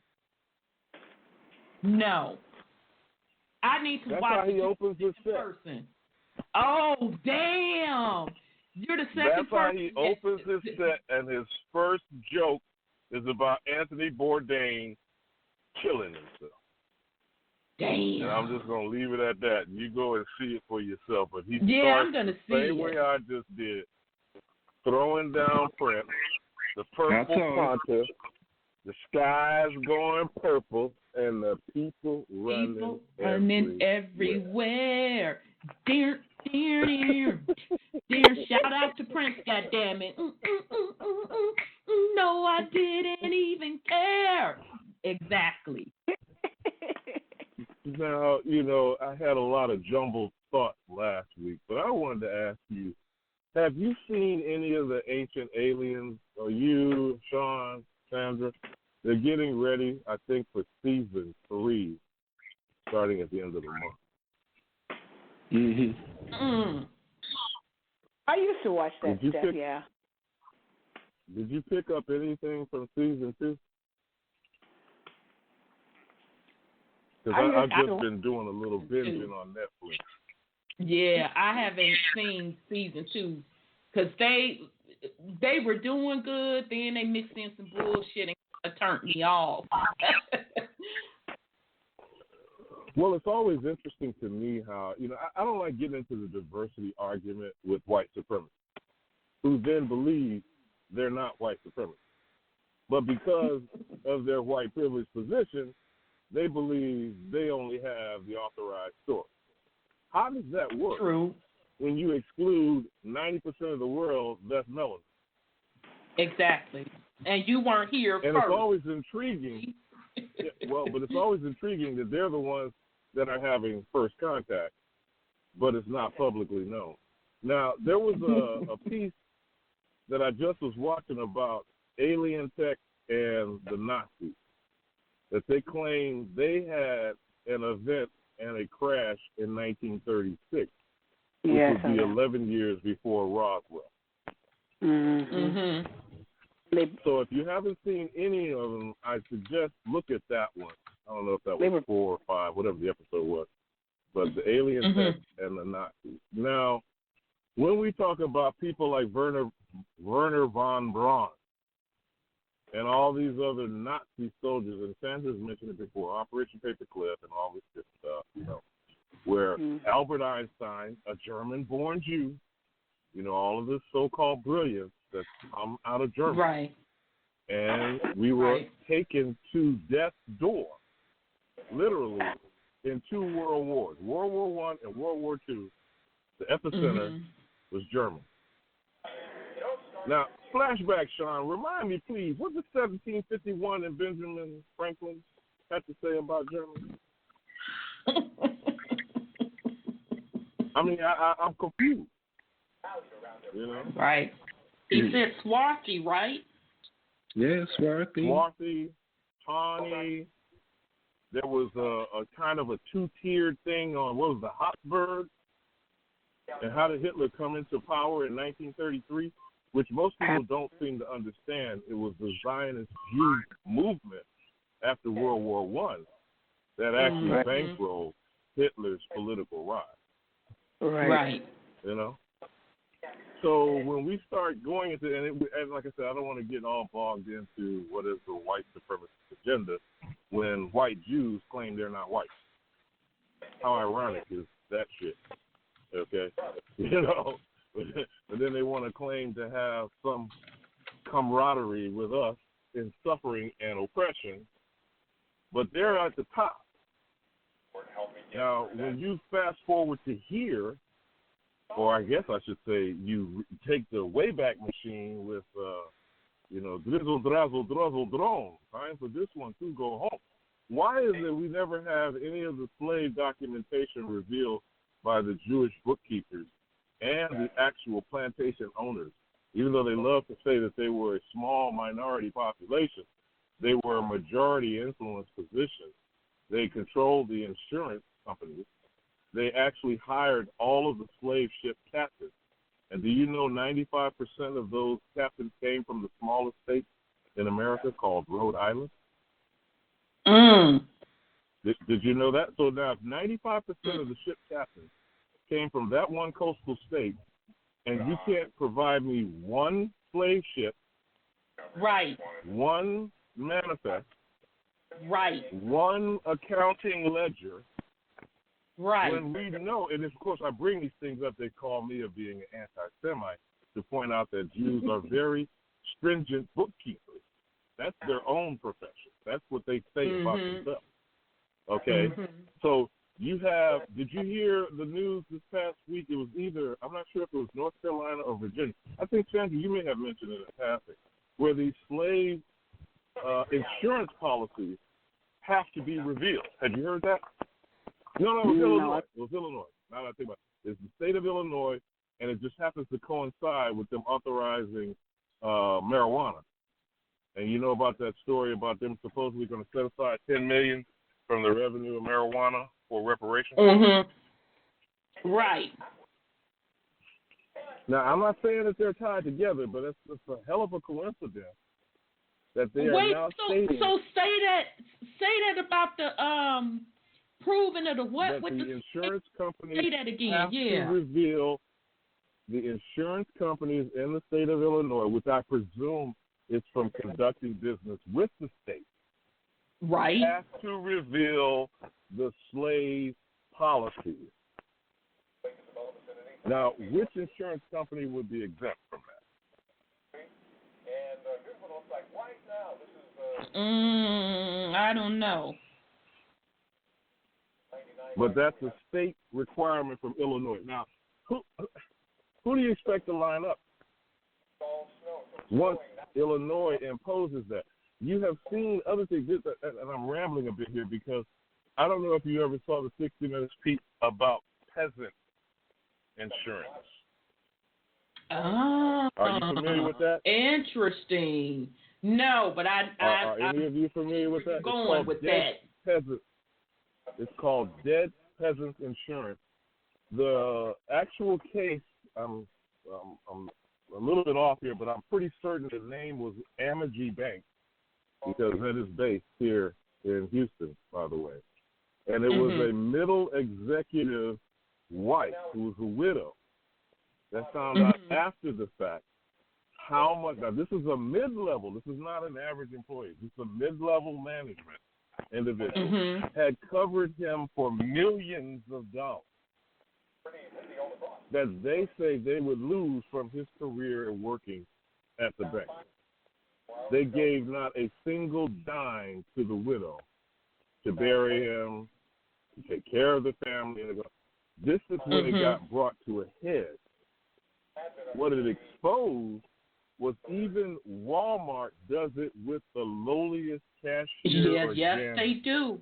Yes, they do. They do this today. They call it the dead peasant policy. They still calling now, it when that? You I'm saying. well, again, like I said, look it up in the 60 Minutes. archive. Mm-hmm. You put that side by side with what I just stated as far as the state of Illinois that is requiring, and I presume, all insurance coverage carriers, businesses, or whatever that will conduct business on the state level with them have to reveal they had slave policy. Okay, now having said that, one last reparations log I'm going to remind you on the bone. You've seen Watchmen. You've gone through all the series, I guess, now. You looked at all the episodes. And you understand that there is a sitting Republican governor. Well, actually, he's the mayor of Tulsa. Who has reinstituted, or I should say, is initiating I don't know whether you call it a murder investigation or how you deal with something that's 100 years old, but he is putting in an inquiry and investigation because there's a statute of limitation on the race massacre and those murders that was committed. Right. That they at last count, there are 3 mass graves, one of which is identified as the Booker T. Washington Cemetery. Mm-hmm. And they are compiling and doing archaeological acquisition of information. And I say that to circle back to in The Watchmen, where that character went to the center and put that little acorn in there to try to figure out what her family's story and history was. Right. Okay? We have to start, and I know I'm in a circular discussion here, but it is compelling for us to start initiating, and you say this when you say clean up the bloodline, but I'm just putting my spin on it, about telling our personal story. It is not about civil rights. Martin Luther King and all this, holiday hoopla crap that's going to come up. Rosa Parks. Any person can find an individual of any of those movements in their family if they bother to look up the story. Yep. So we have to start, and I don't know how, but in some way, campaign amongst ourselves to start acquiring this factual record of our personal families. And then over time, the accumulation will then expand in a broad fashion. But each individual family story has to be unearthed. Along that course, our legitimate claims of ancestry, our inheritance as the autochthonous people of this land, and I say this over and over again, I don't care about the Negropeans, Black Caucasians, all these other monarchy, advocates and whatnot, or Hotep, or Pan-Africanism, or Kemet. You can claim whatever you want to claim personally, because who can tell you what your story is? But you damn well better ignore these white demons who can't tell me shit. Okay? Because there's nothing going to come out of their mouth other than a lie. We have a man on the world stage. The only thing that's an embarrassment to them is that Donald John Trump is prolifically a liar. I knew you were going to say that. They cannot even keep track. It's like a fire hose. All right? Try drinking from a fire hose. So what's upsetting to them, and this is just my little 2 cents, okay? So I came in late, so I didn't hear how much you did on the update. This left harness thing, did you mention that? And how he's squealing on them? And how he's telling tales out of school, as we used to say when we were kids in elementary school? And he's putting the finger on Bill Barr, Mike Pence, John Bolton. Yeah, they all knew what he was doing. And he's got tapes, texts, emails. Hell, he even wrote stuff on the damn, what do you call it, the hotel stationery. Crib notes.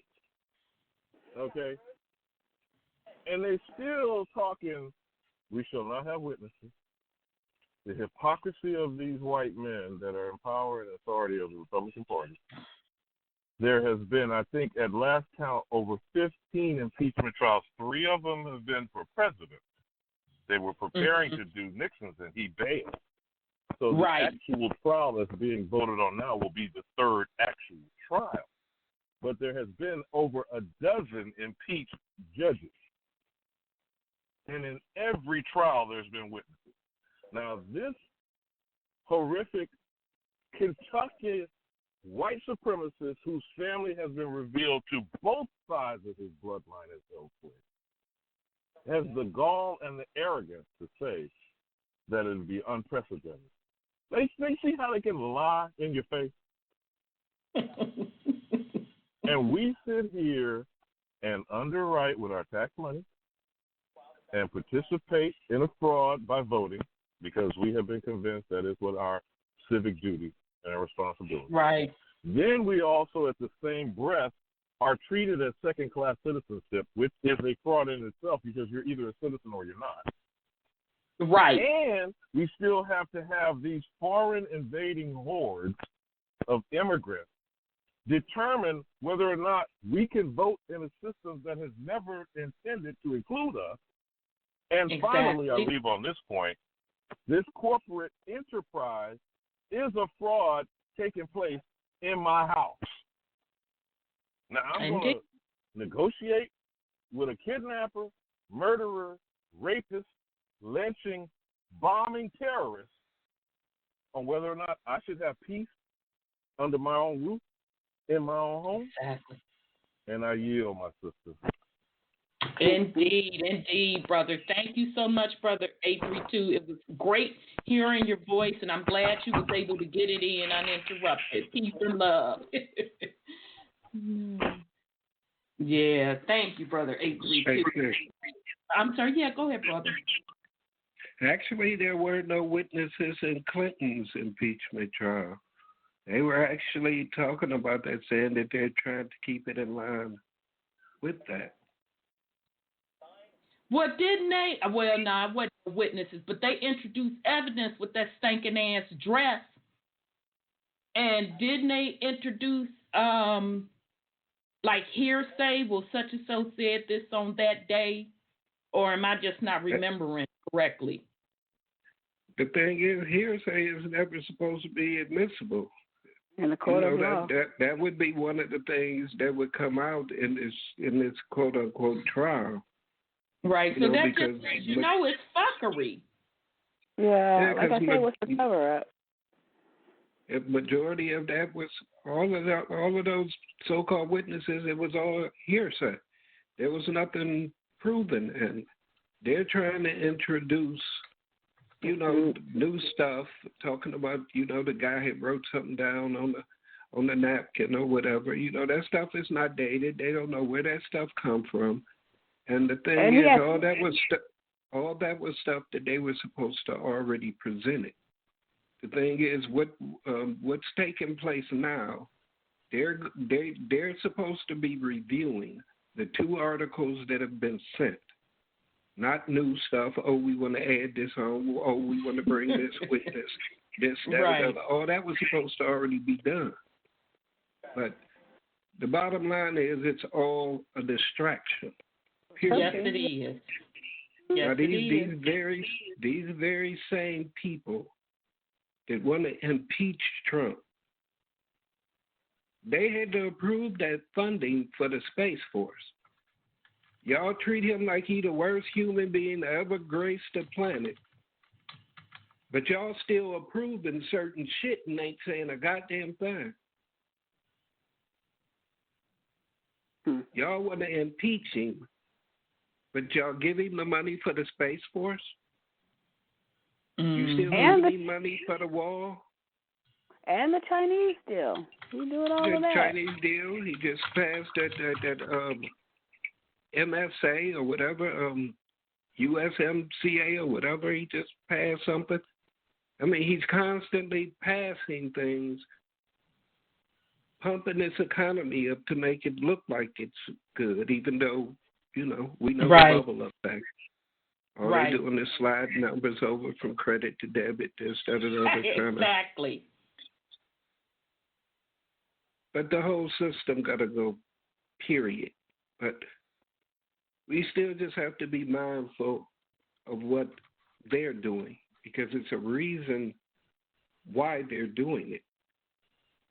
Mm-hmm. Now, if they're able to impeach Trump and actually remove him, they can undo a lot of the shit that he passed that actually has benefited people. And also what people are not looking at, let's just say he do go ahead, drain the swamp and take them down like he was supposed to, like he said he was. Mm-hmm. He has to. There's he got to do something, or they gonna have that civil war that they've always wanted. Something's going to happen one way or the other. This system is coming down. You best believe that. But if he's smart and he's trying to do things to implement a new system, to bring his new system online, right, they're going to have to be sacrificed. Mm-hmm. But the thing is, we don't know if it's one of their clones just being sacrificed or what. I mean, we really don't know how deep the charade goes, right. That's why the main thing. That's why the main thing we should be worried about is getting our shit right. Yeah. And doing what we got to do outside of the system. Yeah. Not about trying to fix things within their system. That's just a rabbit hole. The system it's a living, breathing entity. It's constantly feeding and growing as long as you feed it. Exactly. So you just got to know that the old system, the new system, the remix, the reset, whatever they want to call it, is just shifting who's over you. Exactly. And the way that they rule you. Yep. They waking up to the fact that, okay, we can't keep doing it like this. Motherfuckers keep getting too unruly. We got to put these motherfuckers back to sleep. We got to make them comfortable again. Right. Right, because they waking up too fast. So we got to switch it out. Remember when we read that charter last week? What did George tell them? If you got to switch this shit up, switch it up. You got to change the seal. But more importantly, what you should see from all of this is that these people, these characters you about to see playing this thing out, is at the top of their game. And this the law game and the paperwork game that you think you about to beat these people at. Look at the chessboard and see what's going on. Yeah, well, they invented the paperwork game, right? Exactly. So, I mean, if you could set up the president of the corporation and try and fuck him with paperwork, in fact, fuck him with, whether it's true or not, the fact that you can get it to this point, right when the election is coming up, just so you can get this man out of office, even though y'all admit before this man got in office, y'all already had an impeachment plan. Before this man done one thing, signed one bill, done anything, they already had an impeachment plan in place. Now, if all of these people go down for all the corrupt shit that they done did, that we all know that they did, and are doing. Right. A lot of the people that got locked up, a lot of the laws and shit that people been locked up under, all the shit that's been taken from people, all that shit can be overthrown. Mm-hmm. They got to set a lot of people free. They got to give a lot of shit back.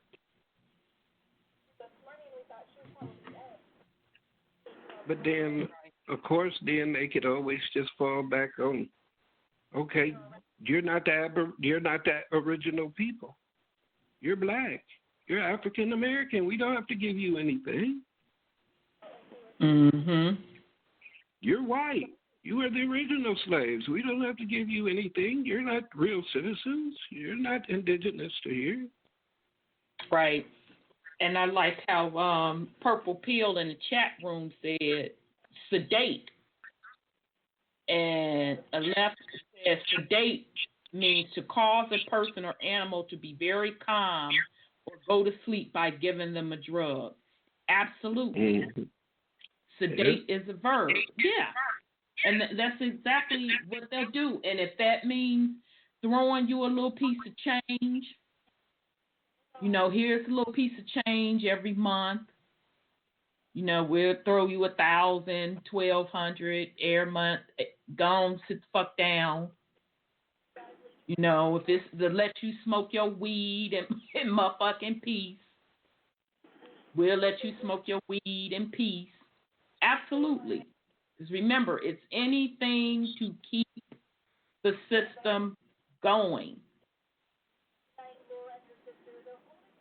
So, yeah, I 1,000% agree with you, brother, because at the end of the day, it's all theater.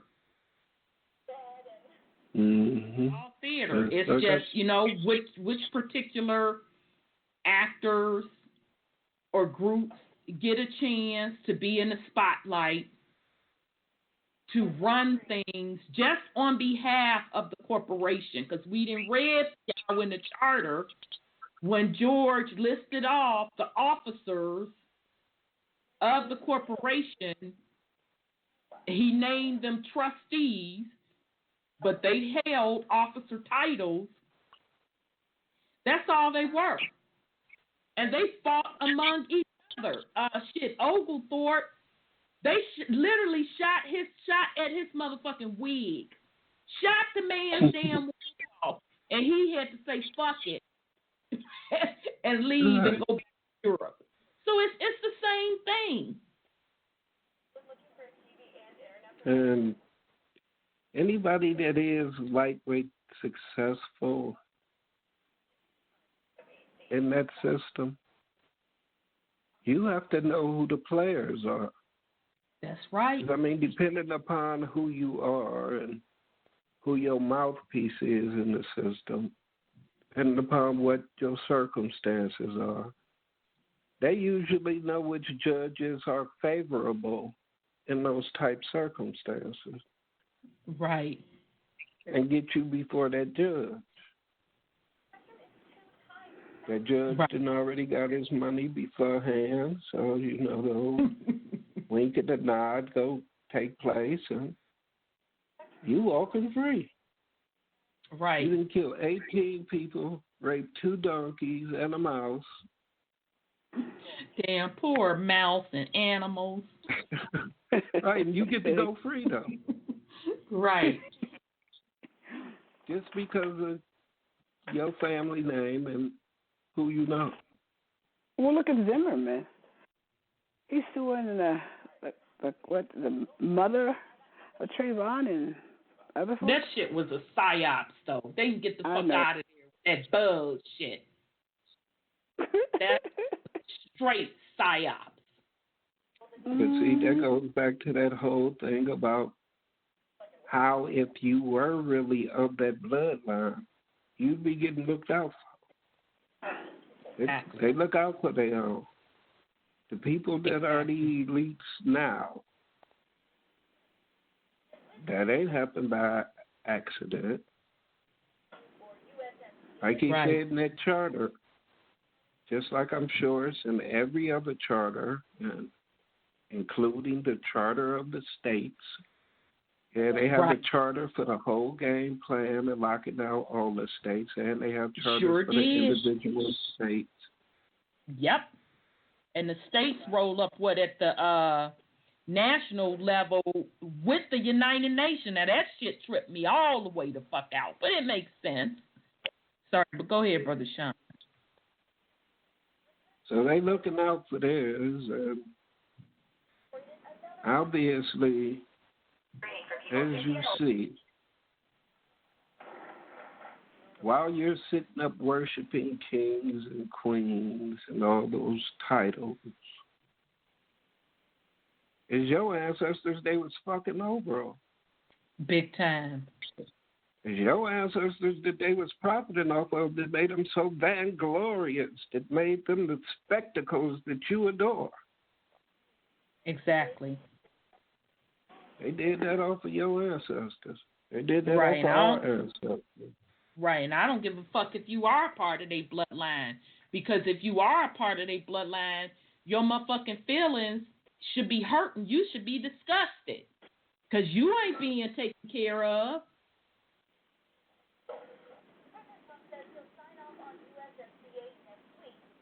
So, I mean, very excellent points, everyone. Excellent, excellent, excellent points. And great to hear from you, Brother 832. I was glad you was able to get it in. All right, family. So, so all right, we're on White Trash, the 400-year Untold History of Class in America by Nancy Eisenberg. I'm going to finish the last little part of your boy, Benjamin Franklin. He was a motherfucking pistol, y'all. So if you remember anything on him, I will hope that you remember his 1751 letter where he wrote back to the king, pretty much telling him, listen here, bruh, we ain't trying to vouch for no Africans coming over here. Shit, we got too many black and brown over here now. It ain't enough white folks over here now. So no, we don't need them Africans coming over here. Shit, it ain't too many of us on this planet, period. Because everywhere I look, or you can look, there's black and brown.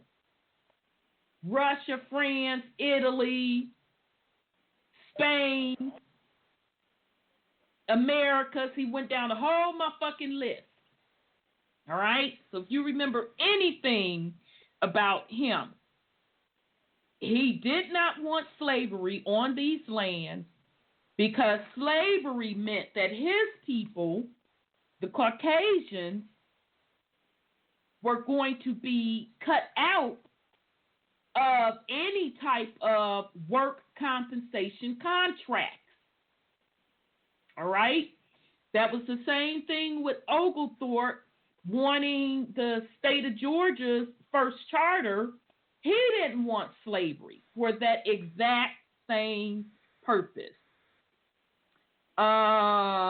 So, only other thing I wanted to point out with him, he also, like many others in the book, talked about the importance of controlling breeding and, basically trying to get white folks to get their shit together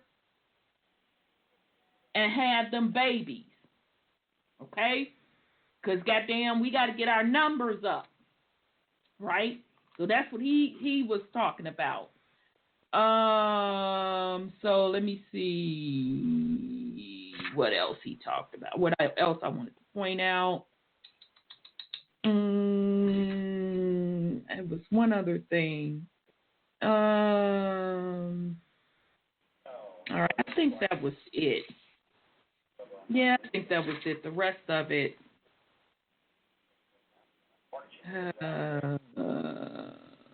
All right, yeah, that was it. That was it on Franklin's whole spiel. All right, let's get into Thomas goddamn Jefferson. Ciao. All right, so his drama, what page am I on? What page is this? That's 85 of the book, chapter 4. Thomas Jefferson's rubbish.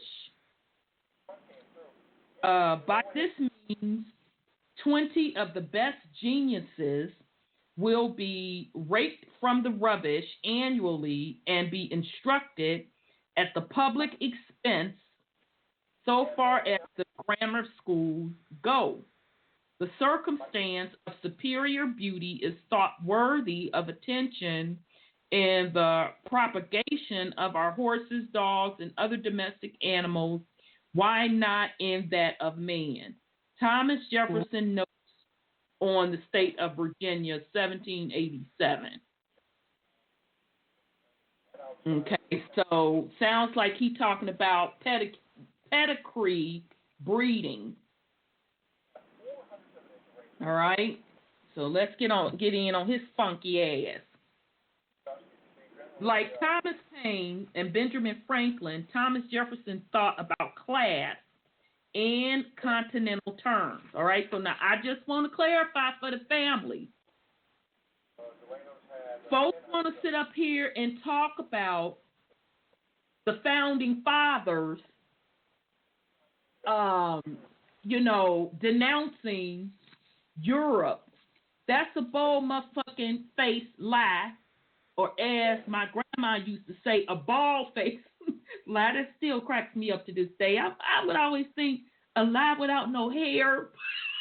But anyway, a bold face lie, because they were still carrying out the same system, that classism. Okay? Meaning, if you're not in the in crowd, even if you're not tied by bloodline to the royal family, you got to be one of his boys now. So in other words, you had to be put on. So I have a title. That's why I talk to you all about the motherfucking title. Because I got a motherfucking title that was granted to me. I'm the shit. And therefore, you are a piece of shit, because you're not in the in crowd. So let's be clear about the funk ass founding fucking fathers who didn't find a goddamn thing.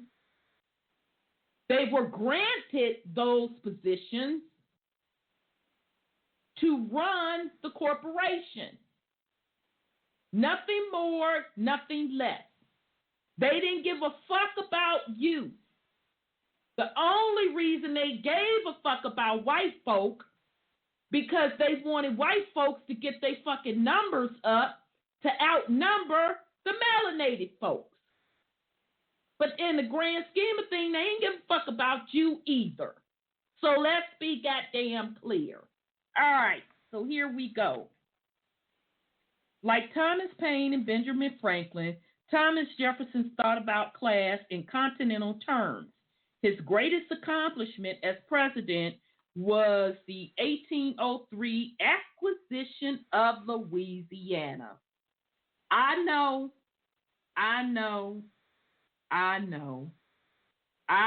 Chief Warhorse. My fucking shit pisses me off to the utmost of pissability when they say that. All right? And I did pull a little information on that Louisiana purchase, because the fuckery that went on in that is just, oh my goodness, it's mind-boggling, because it kept being passed through hands, all right? So meaning, as these European parasites was bringing their stinking asses over here, carving up the land, like I told y'all, they started fighting with each other, okay?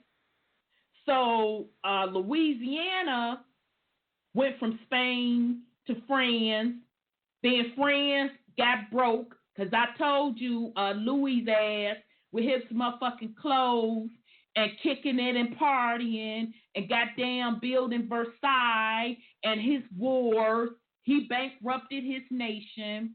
So then Louisiana went up for sale, and actually they just went to buy a little territory, and then they wind up getting more than what they actually asked for.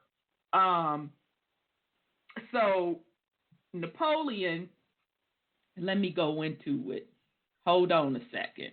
Gotta pause, y'all, because I want to be clear. Hold on a second, because I did pull it. You know, it's great when you do your research, you learn this stuff. So as you're starting to read stuff, you can draw from what you learn and be like, yeah, the real story behind that is da da da da da da da da da. Plus, what our living history of folks that are still with us can tell us things as well, because it was passed down to them through oral history. So that's why it's extremely important for you to learn who you are, all right? And now this is for the melanated folk, for you to learn who you are, where your ancestry truly is. And I don't give a fuck if it's all European, if it's all African, if it's all indigenous, or if it's mixed. This shit is important for you to know who you are, all right? And even for Caucasian people, it's important for you to know who you are. Because when you know who you are, can't nobody come and sell you no bullshit. And now you're able to tell your people who you all are, and it can keep being passed down. All right, let's go to the French and Indian Wars. All right, now this could be shows within itself. I'm just going to hit up Wikipedia real quick, and maybe in the future we'll get into some of these wars and tie some things together. All right, the French and Indian War, 1754 to 1763, pitted the colonies of British America against those of New France. Each side supported by military units from the parent country and by American Indian allies.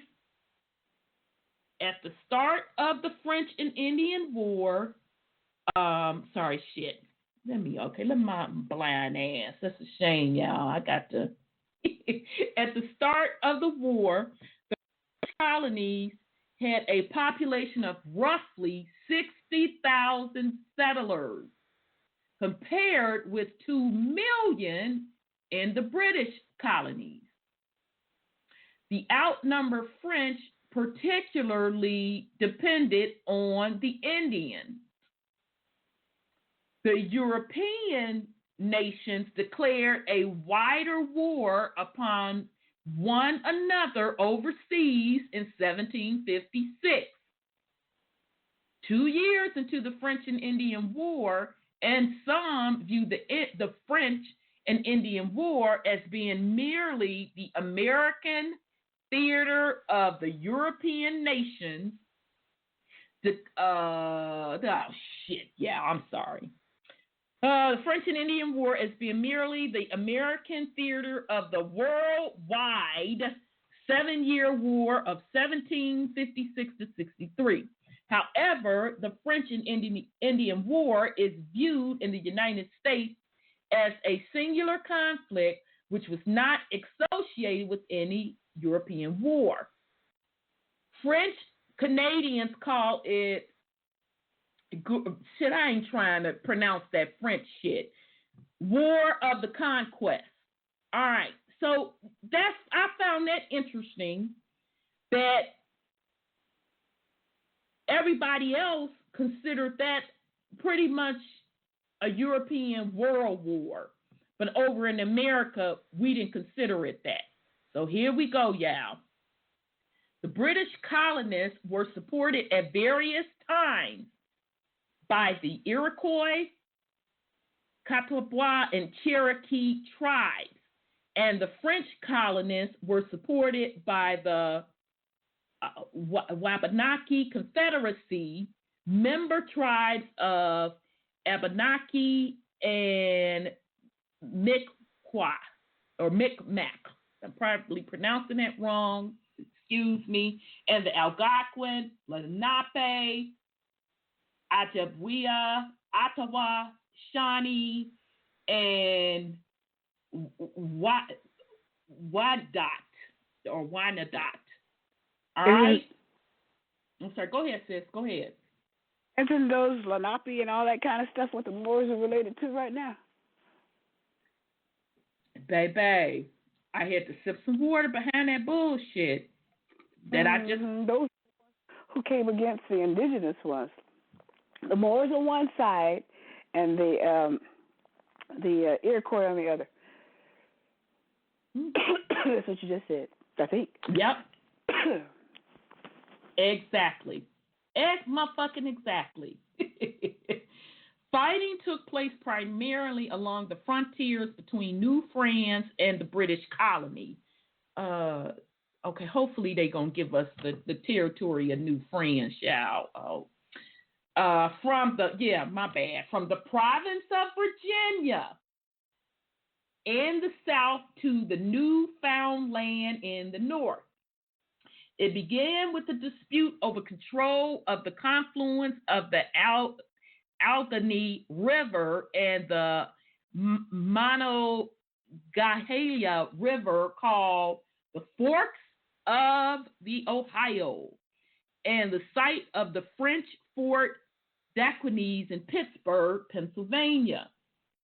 The dispute erupted into violence in the Battle of Jumonville Glen in May 1754, during which Virginia militiamen under the command of 22-year-old George Washington ambushed a French patrol. And I just want to say, fuck you, George Washington, with your wooden stinking ass. So sorry, I just had to get that out.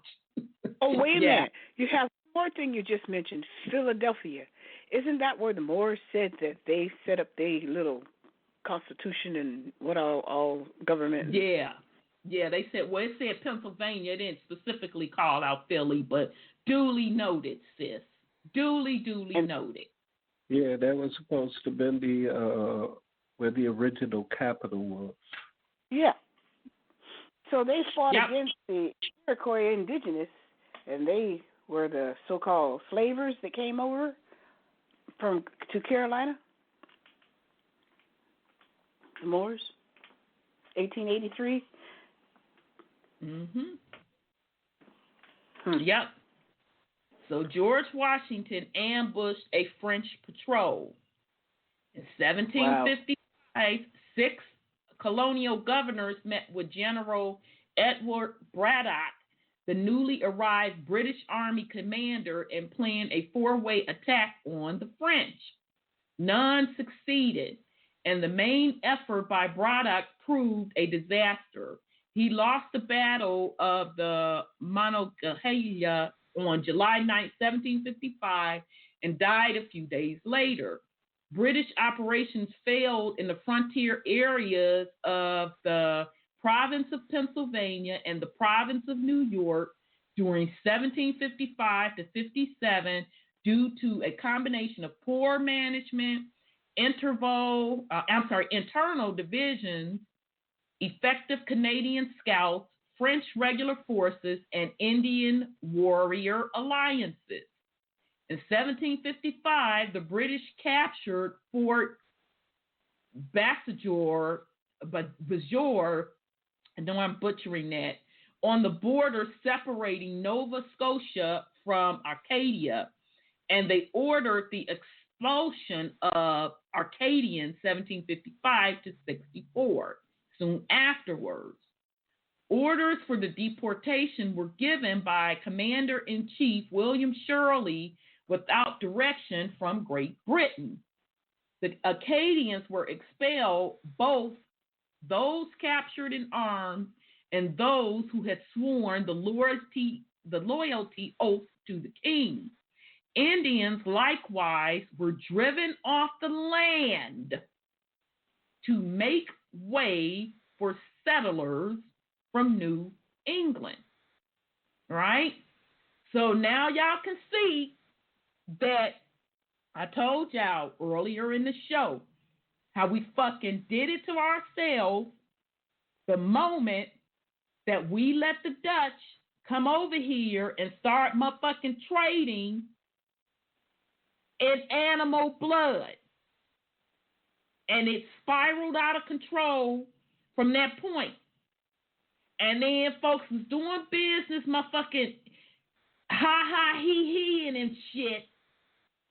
Then intermarrying. And then infiltration started happening to the point where indigenous had to war against indigenous because motherfuckers from other tribes. Now, folks that lived on the Americas for thousands, if not millions of motherfucking years, minding their business. Now, I'm not going to say that it wasn't no beef and shit didn't break out. Don't get me wrong. I'm not even trying to sit up here and claim that. But goddamn it, it's a difference.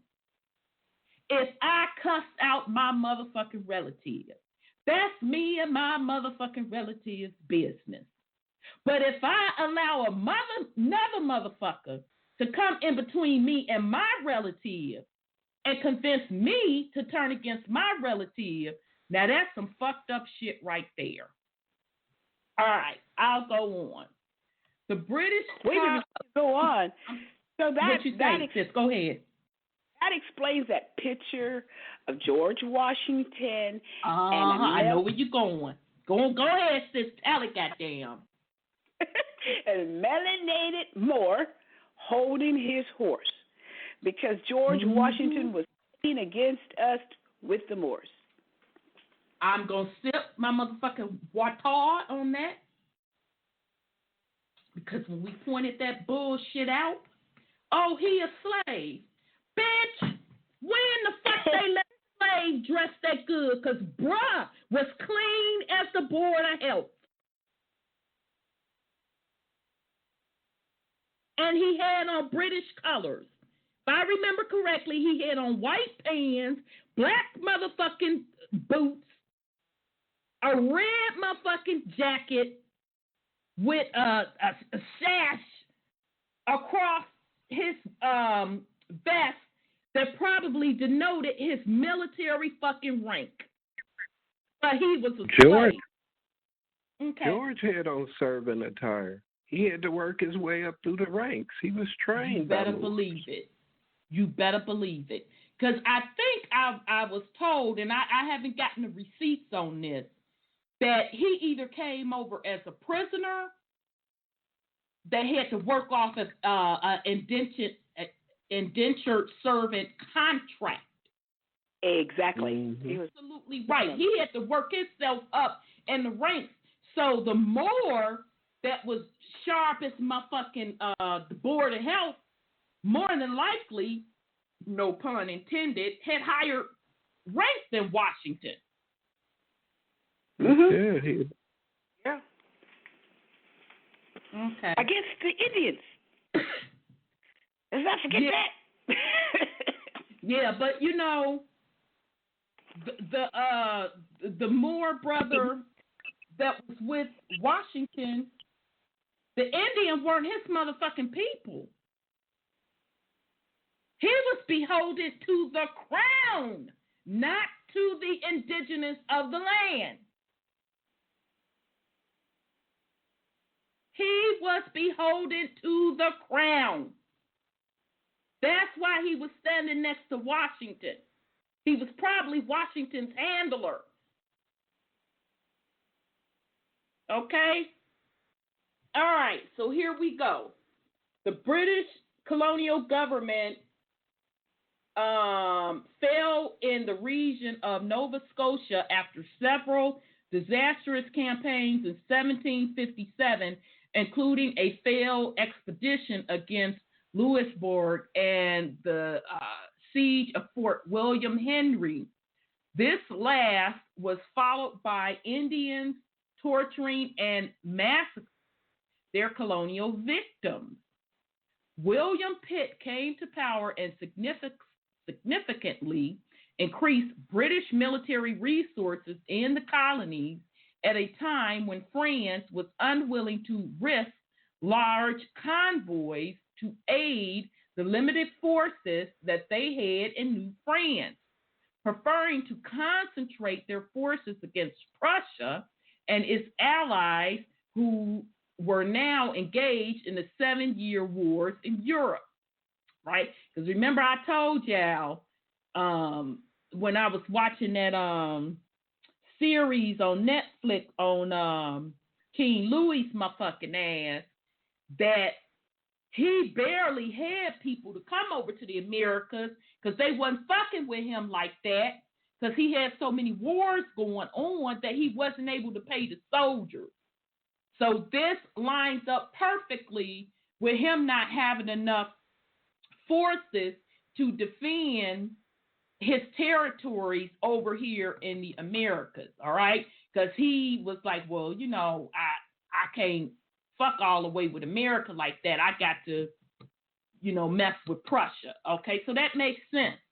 The conflict in Ohio ended in 1758 with the British-American victory in the Ohio country. Between 1758 and 1760, the British military launched a campaign to capture French Canada. They succeeded in capturing territory and surrounding colonies and ultimately the city of Quebec, 1759. The British later lost the Battle of Sainte-Foy west of Quebec, but the French ceded Canada in accordance with the Treaty of Paris, 1763. Okay, and maybe next week we'll look at that Treaty of Paris. All right, so now those that if you ever been to Canada, you know that it's the French side and people speak fluent French today in Canada. All right? And now this is the shit that they teach you in school, but the Indian part is kind of motherfucking brushed over. But anyway, France also seceded territory east of Mississippi to Great Britain, as well as French Louisiana west of the Mississippi to its ally Spain in compensation for Spain's loss to Britain of Spanish Florida. All right, so remember, Chief Warhorse said that her ancestors went to bed.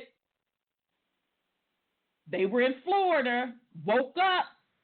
Next morning, it had changed. All right? Spain has ceded Florida to Britain in exchange for the return of Havana, Cuba. France's colonial presence north of the Caribbean was reduced to the islands of St. Pierre and Miquelon, confirming Great Britain's position as the dominant colonial power in America. All right? So, am I going to lie? I ain't going to read all of that. Yes, sure. Go ahead, Brother John. What were the primary foreign languages we were taught in school back in the day? Spanish. Mm-hmm. And I do know people that was doing French. French was hard as fuck. Spanish and French. Yep, Spanish and French.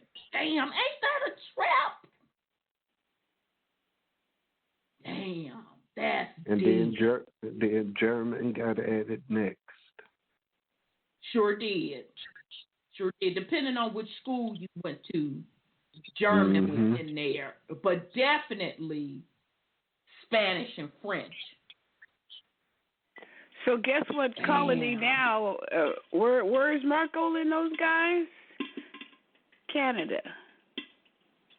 They had a plan long time ago to make them king and queen of Canada. And it's in the British hands now. Oh, shit, y'all. I got to read the rest of this. God damn it, because they bringing it. Sorry, y'all. Okay, I thought I was going to skip, but then they going to get into the tribes a little bit more. Woo! All right. And British-American wars were often named after the sitting British monarch, such as King William's War or Queen Anne's War. There had been a King George's War in 1740 during the reign of King George II. All right? Remember, we read last week on that Georgia Charter, which he issued. So British colony named this conflict after their opponents, and it became known as the French and Indian War. This continues as the standard name for the wars in the United States, although Indians fought on both sides of the conflict. It also led into the 7-Year War overseas, a much larger conflict between France and Great Britain that did not involve the American colonies. Some historians make a connection between the French and Indian Wars and the 7-Year Wars overseas, but most residents of the United States consider them as two separate conflicts, one which involved the American colonies, and American historians generally use the traditional names. Less frequently used names for the war, including the Fourth Intercolonial War and the Great War for the Empire. Okay, so shout out to Wikipedia, whoever put this together. Thank you for that, factual stuff, because you are right. In the Americas, they did teach that shit that it was separately, but it wasn't separately. Because it was like, wait a minute, bitch, how you gonna come over here and fuck with my territory? Oh, okay, so you took my shit in the Americas, now I'm gonna fuck with you on your turf. So yeah, absolutely right. You're absolutely right. I believe, I totally agree with that. Those wars were intertwined. In Europe, the French and Indian War is conflated into the 7-Year War and not given separate years. 7 years refers to events in Europe from the official declaration of war in 1756, 2 years after the French and Indian War had started, the signing of the peace treaty in 1763. The French and Indian War in America, by contrast, was largely concluded in 6 years from the Battle of Jumonville Glen in 1754 to the capture of Montreal in 1760. Canadians conflate both the European and American conflicts into the 7-Year War. French Canadians also use the term War of Conquest, since it is the war in which Canada was conquered by the British and became part of the British Empire.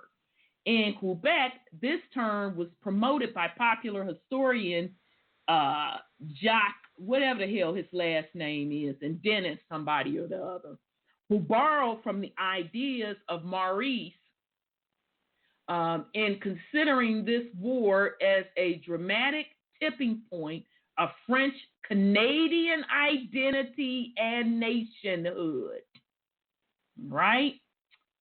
All right, so at this time, America east of the Mississippi River was largely claimed by either Great Britain or France. Large areas had no colonial settlements. All right? So that meant indigenous people was minding their motherfucking business, basically. The French population numbered about 75,000 and was heavily concentrated along St. Lawrence River Valley, with some also in Acadia, present-day New Brunswick, and parts of Nova Scotia, including La Royale, Cape Breton Islands. fewer lived in, so when they say fewer, they talking about they motherfucking peeps, the Europeans peeps. Fewer lived in New Orleans, Biloxi, Mississippi, Mobile, Alabama, and small settlements in Illinois County, hugging the east side of the Mississippi River and its tributaries. So in other words, indigenous people was minding a motherfucking business in those areas. Okay, so I know folks, I'm sorry, go ahead, Brother Sean, because I know a lot of us got our people from these areas. But go ahead, Brother Sean. Just looking at those numbers, but we still supposed to believe that they brought millions of unwilling people here when that's all they could bring of people that was willing to come. Yeah. Well, okay, I just, just the numbers, it just, Right. It just ain't adding up. No, it doesn't add up. Now, this is their numbers. I didn't make these motherfucking numbers up. This is what they say. But million by this point, if slavery started in the 1600s, I'll even give it the late 1500s, and they were importing Africans. If this is the motherfucking 1700s, and they claim they brought millions over here, but you only had 75,000 in this area, 65 and that. So I'm finna read these motherfucking states again. New Orleans, Biloxi, Mississippi, Mobile, Alabama, Illinois counties, or he said country. It wasn't a lot of them. So if your people are from those areas, how the fuck was they slaves? I'm confused. And they sided with them. Then you had people side with the other ones. Don't sound like it was slaves that sided with them. I mean, to me, it sounded like motherfuckers who had a choice. Exactly.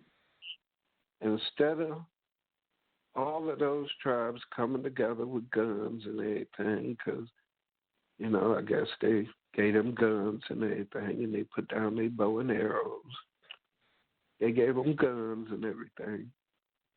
There's more of y'all with guns than it is them. And you dumbasses killing each other. Yep.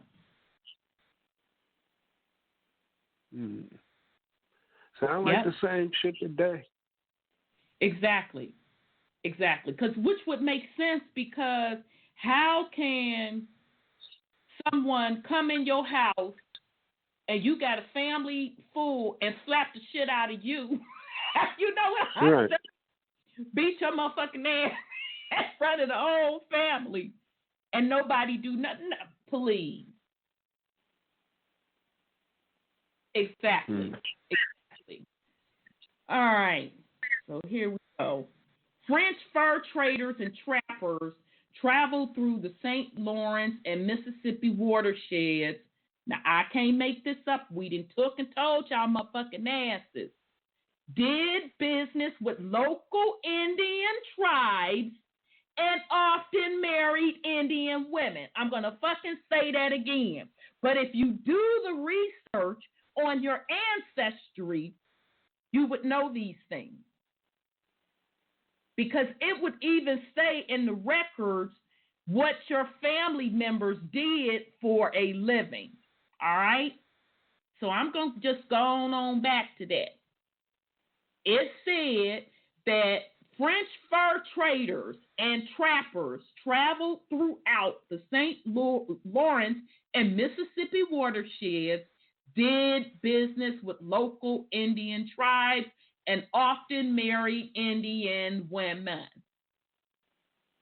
Okay?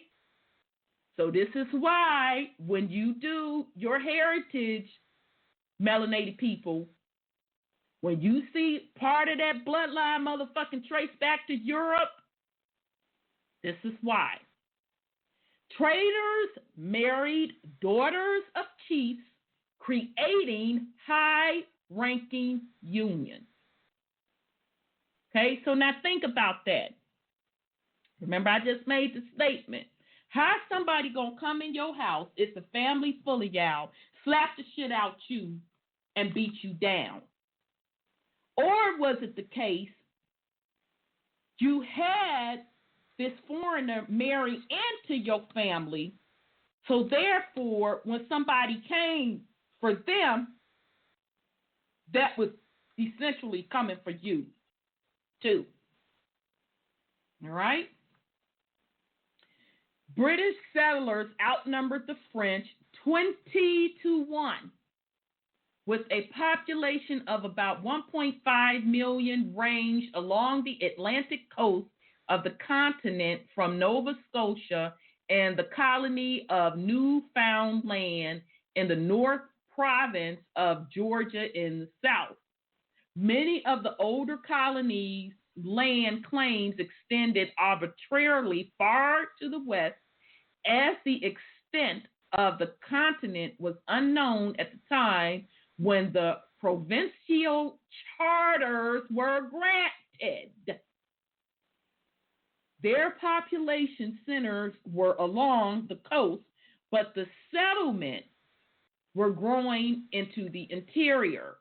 The British captured Nova Scotia from France in 1713, which still had a significant French-speaking population.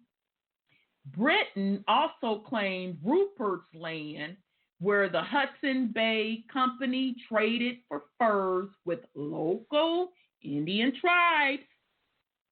Between the French and British colonists, large areas were dominated by Indian tribes. The north, the Mi'kmaq, I'm just going to spell it, M-I'-K-M-A-Q-S, and the Abkhanis, A-B-E-N-A-K-I-S, were engaged in Fatherly Latour War and still held sway in parts of Nova Scotia, Acadia, and the eastern portion of the province of Canada, as well as much as Maine. All right? Let me take a sip, y'all. The Iroquois. I'm sorry, go ahead. That actually sounds like a world war. Yeah. Great point, Brother Sean. So what, and I guess what we thinking is World War II was actually World War III. Yes. And everybody worried about Trump starting World War III. And we already did. It already happened, right.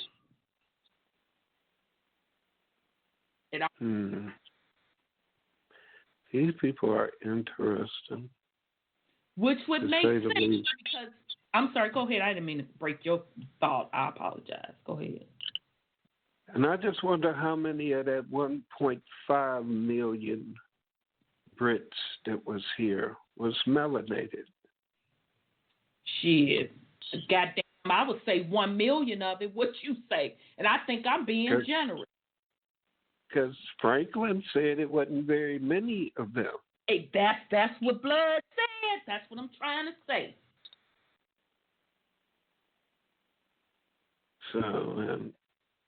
So they didn't switch the narrative, and that millions of slaves they were talking about, they stinking asses.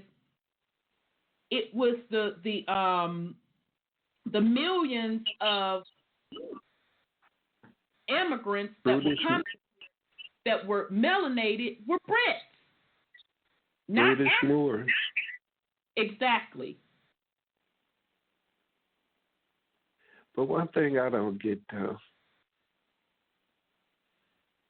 how would our people, all they hate is at Europe and Britain, but France and Spain get passes. The Dutch get passes. The Dutch get passed, yep. You know, niggas are always trying to go over to goddamn France, always find some French this, some French that. Motherfuckers always kissing Spanish ass, trying to learn Spanish and go over to Spain. Right, get them passed. I mean, I know the original people was melanated, but still, I don't give a damn. Weren't they the original hierarchy that was attacking and colonizing melanated motherfuckers? Yep, they were still doing it too. Absolutely, stealing land and shit. Don't nobody get a motherfucking pass. I don't care what your complexion is. I really truly know. If you ain't here to correct the bullshit in your blood, if you here to try and claim and profit and benefit off of some fucked up shit your ancestors did, you fucked. You done already lost. Yes, you have. It's over for you and all your weak punk ass dreams. Exactly. You just not finding a lot of this shit out. This shit is old. Yep. Ain't none of this shit new. Nope. You ain't discovered a goddamn thing because these motherfuckers wrote this shit down. They put it on the internet. They put this shit every motherfucking where for you to find it. Yep. Yep. Just to keep you distracted from doing what you're supposed to do. That's right. Which is correct shit. Not keep the fuck shit going on. Correct your bloodline. Absolutely. Correct that motherfucking shit. Exactly. A reset means that you don't do the same shit again. That's right. You got an opportunity to do something new, do something better. But you want to bring up the same old shit, but you just want to be in power. Yep. Yep. Which got your monk ass in the position that you in now. Exactly. Can't you tell that that's that ancestor that's within you, that now you got the opportunity to tell them to shut the fuck up? Shut the fuck up. Exactly. Like dude did in Black Panther when he went to the other realm and his father was trying to brush over that motherfucking bullshit. Well, I was wrong, but come on and stay with me here. So now he's like, no, fuck all of that. I got to go back and clean up what the fuck you did. It was wrong. The Wakandans didn't get that. They missed that whole part. Yeah, didn't nobody get that. I motherfucking cried on that part alone. I motherfucking broke down in the theater. I admit it. Because I knew what the fuck that shit meant. You need to holler at them in the chat room.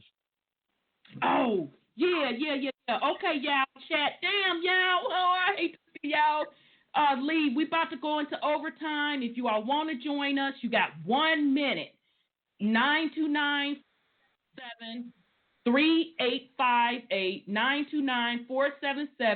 929-477-3858 to continue with us in overtime. If you're not going to join us, I so want to thank you.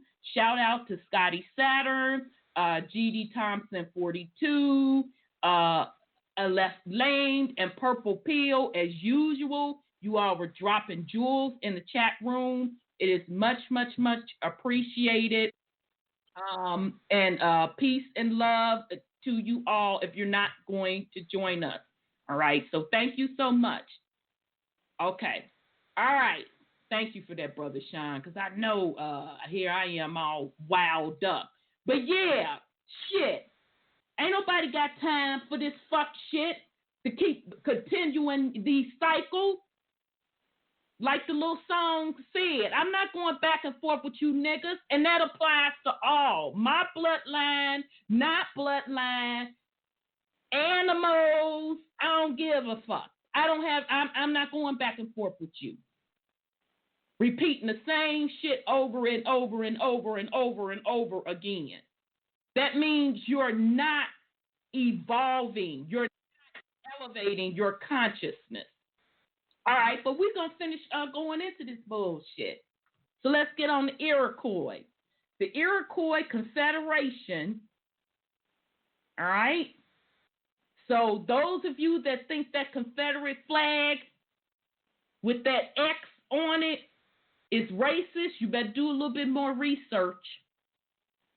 The Iroquois Confederation dominated much of upstate New York and the Ohio County, although Ohio also included Algonquin-speaking population of Delaware and Shawnee, as well as Iroquoian-speaking Mingos. These tribes were formerly under Iroquois rule and were limited by them in their authority to make agreements. Now, that's deep. But it makes sense if you're part of a confederate, right? Because that means y'all all joined together under that one governing body. All right. Mm-hmm.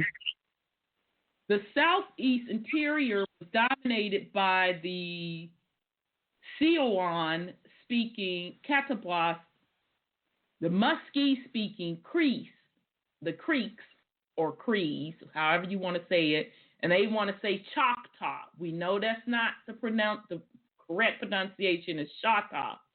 And the Iroquois-speaking Cherokee tribes.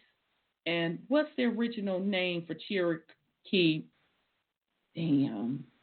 Anawian tribes. When war broke out, the French colonists used their trading connections to recruit fighters from tribes in the western portion of the Great Lakes region, which was not directly subject to the conflict between the French and British. These include the Hurons, I'm gonna pronounce it. It's the indigenous name, but it looked like Mississippi, y'all. So Mrs. Saws, Ojibwas, Winnebagos, and Potawatomi. So forgive me for butchering those, but those of you that know the correct pronunciation, y'all know what tribes I'm talking about. The British colonies were supported by the war by the Iroquois Six Nations and also by the Cherokees until differences sparked the Anglo-Cherokee War in 1758. Right, so y'all see that shit? How well, first of all, Cherokee is not the indigenous name. All right? But see how they threw that Anglo on that shit? Anglo ties back to Europe.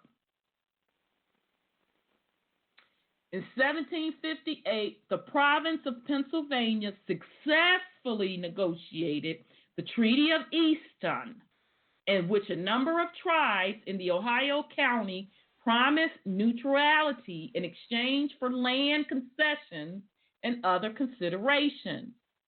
Most of the other northern tribes sided with the French, their primary trading partner and supplier of arms.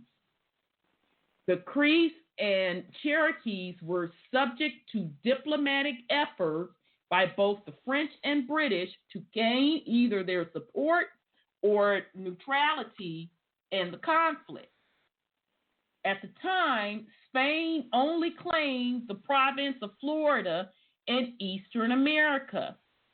It controlled Cuba and the territories in the West Indies that became military objectives in the 7-Year War. Florida's European population was a few hundred, concentrated in St. Augustine and Pensacola. Now that's interesting. Did y'all catch that?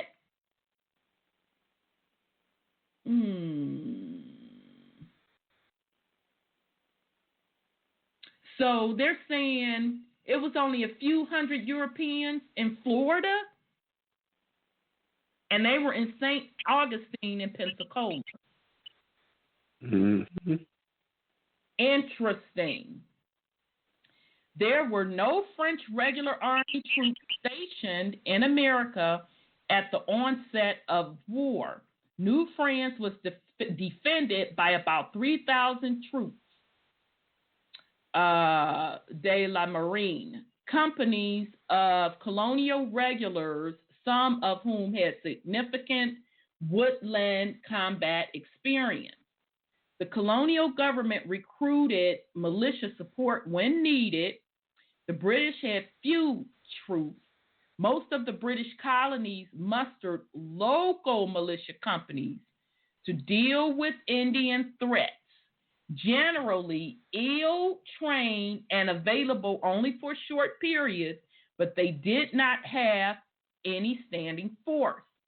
Virginia, by contrast, had a large frontier with several companies of British regulars, all right, which would make sense because the Brits was real heavy deep in Virginia, all right? So those of you that are searching your family heritage, melanated people, and when you hear them talk about your folks from Virginia, you better do a little bit more deep digging.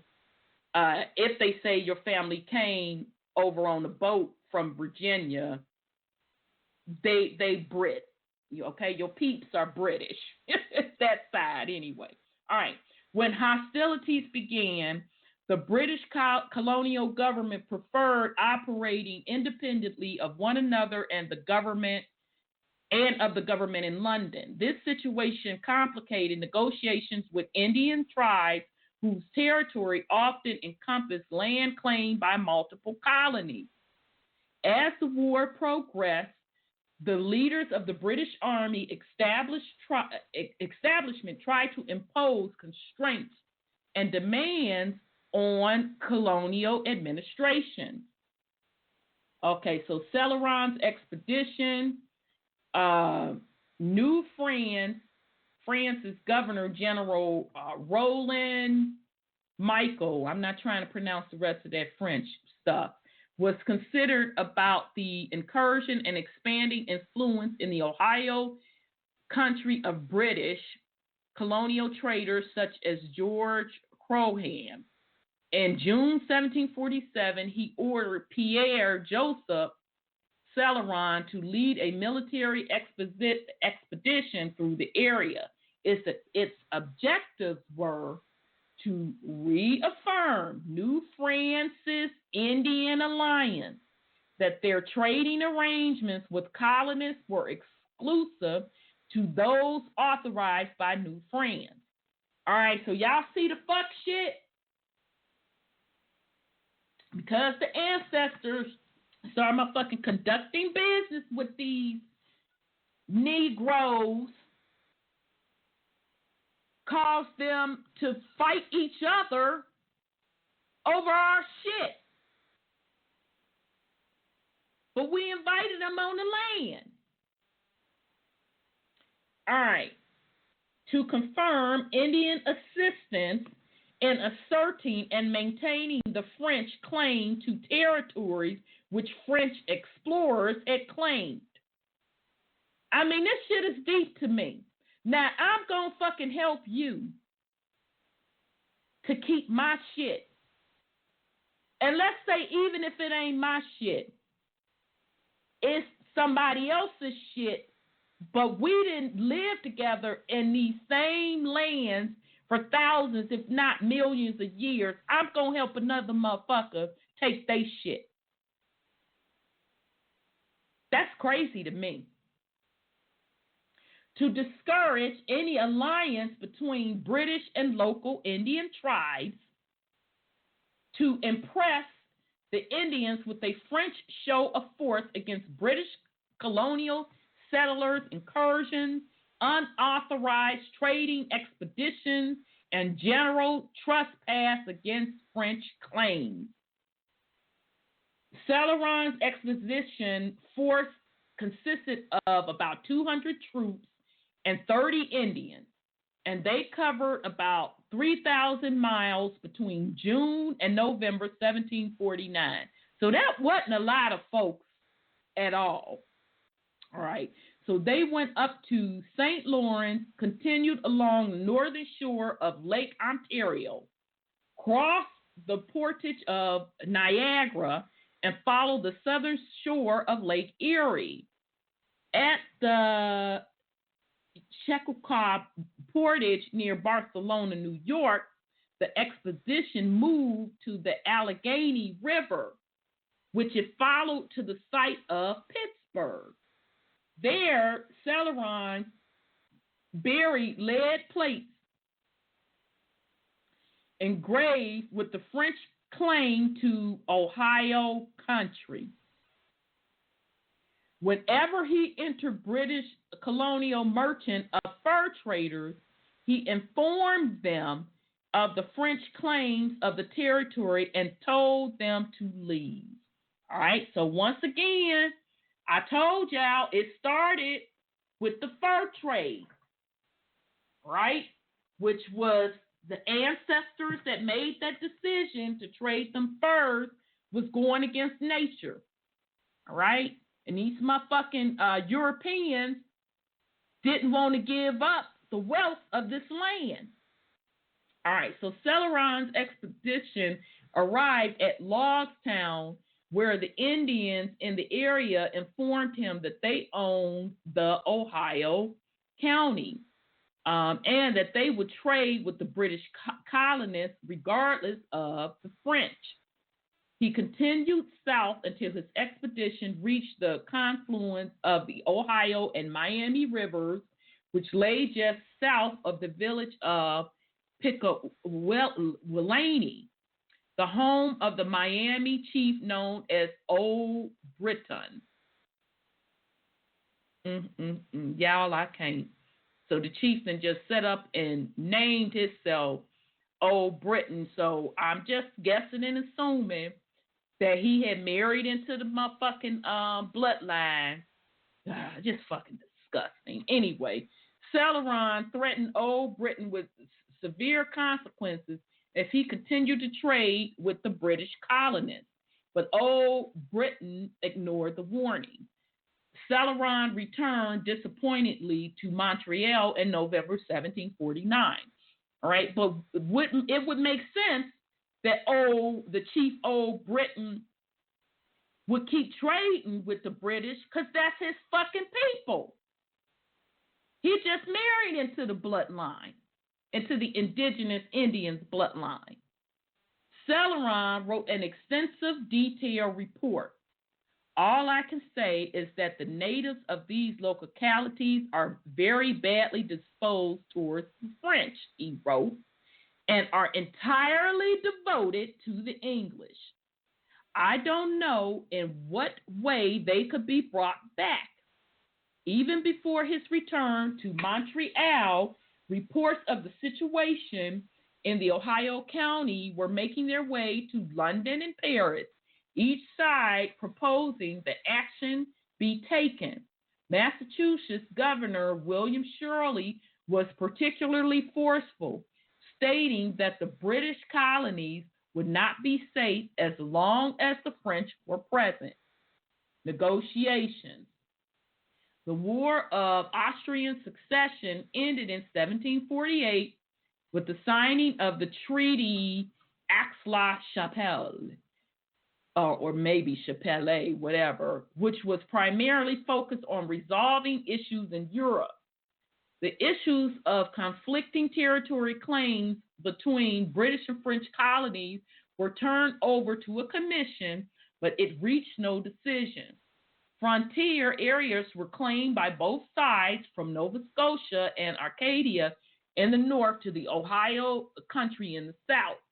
The disputes also extended into the Atlantic Ocean, where both powers wanted access to the rich fishery of the Grand Banks off Newfoundland. All right, so remember when we read the Georgia Charter last week, oh boy, King George said, yeah, the motherfucking waters are ours and the fish too. All right, I told y'all this shit was about commerce, and it still is. Anyway, in 1749, the British government gave land to the Ohio Company of Virginia, right? Just prove my point once again. For the purpose of developing trade and settlement in the Ohio country. All right, so I'm going to read that again for you all that's thinking this is about a government, which really means govern your motherfucking mental, and about you, the people. In 1749, the British government gave land to the Ohio Company of Virginia for the purpose of developing trade and settlements in the Ohio country. The grant required that it settled 100 families in the territory and construct a fort for their protection. But the territory was also claimed by Pennsylvania, and both colonies began pushing for action to improve their respective claims. In 1750, Christopher Geist explored the Ohio Territory, acting on behalf of both Virginia and the company. And he opened negotiations with the Indian tribes at Logstown. He completed the 1752 Treaty of Logstown, in which the local Indians agreed to the term through their half-king. Child, I can't. How the fuck a half-king gonna negotiate? A half-king, Tana Charasan, and an Iroquois representative. Iroquois, y'all all up in the motherfucking mix, making motherfucking agreements. These terms included permissions to build a strong house at the mouth of Monongahela River on the modern site of Pittsburgh, Pennsylvania. Escalation in Ohio County. Governor General of New France, Marquis, died on March 17, 1752, and was temporarily replaced by Charles. His permanent replacement was to be the Marquis de Quincy, but he did not arrive in New France until 1752 to take over the post. The continuing British activity in the Ohio territories prompted Longilio, whatever the hell his name is, to dispute another expedition to the area under the command of Charles. An officer of the troops de la Marine, Landglade, was given 300 men, including French Canadians and warriors of the Ottawa tribe. His objective was to punish the Miami people of the Pickawillany for not following Celeron's orders to cease trading with the British. On June 21st, the French War Party attacked the trading center at Pickawillany, capturing 3 traders and killing 14 Miami Indians, including Old Britain. Oh, shit, they got dudes. He was reportedly ritually cannibalized by some Indians in the expedition party. Construction of the French fortification.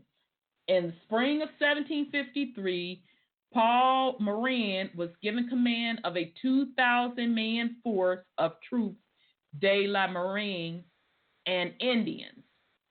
His orders were to protect the king's lands in Ohio Valley from the British. Moran followed the route that Celeron had mapped out 4 years earlier. Celeron, however, had limited the record of the French claim to the burials of lead plates, where Moran constructed garrison forts. Okay, so he basically said, fuck them plates, I'm building forts.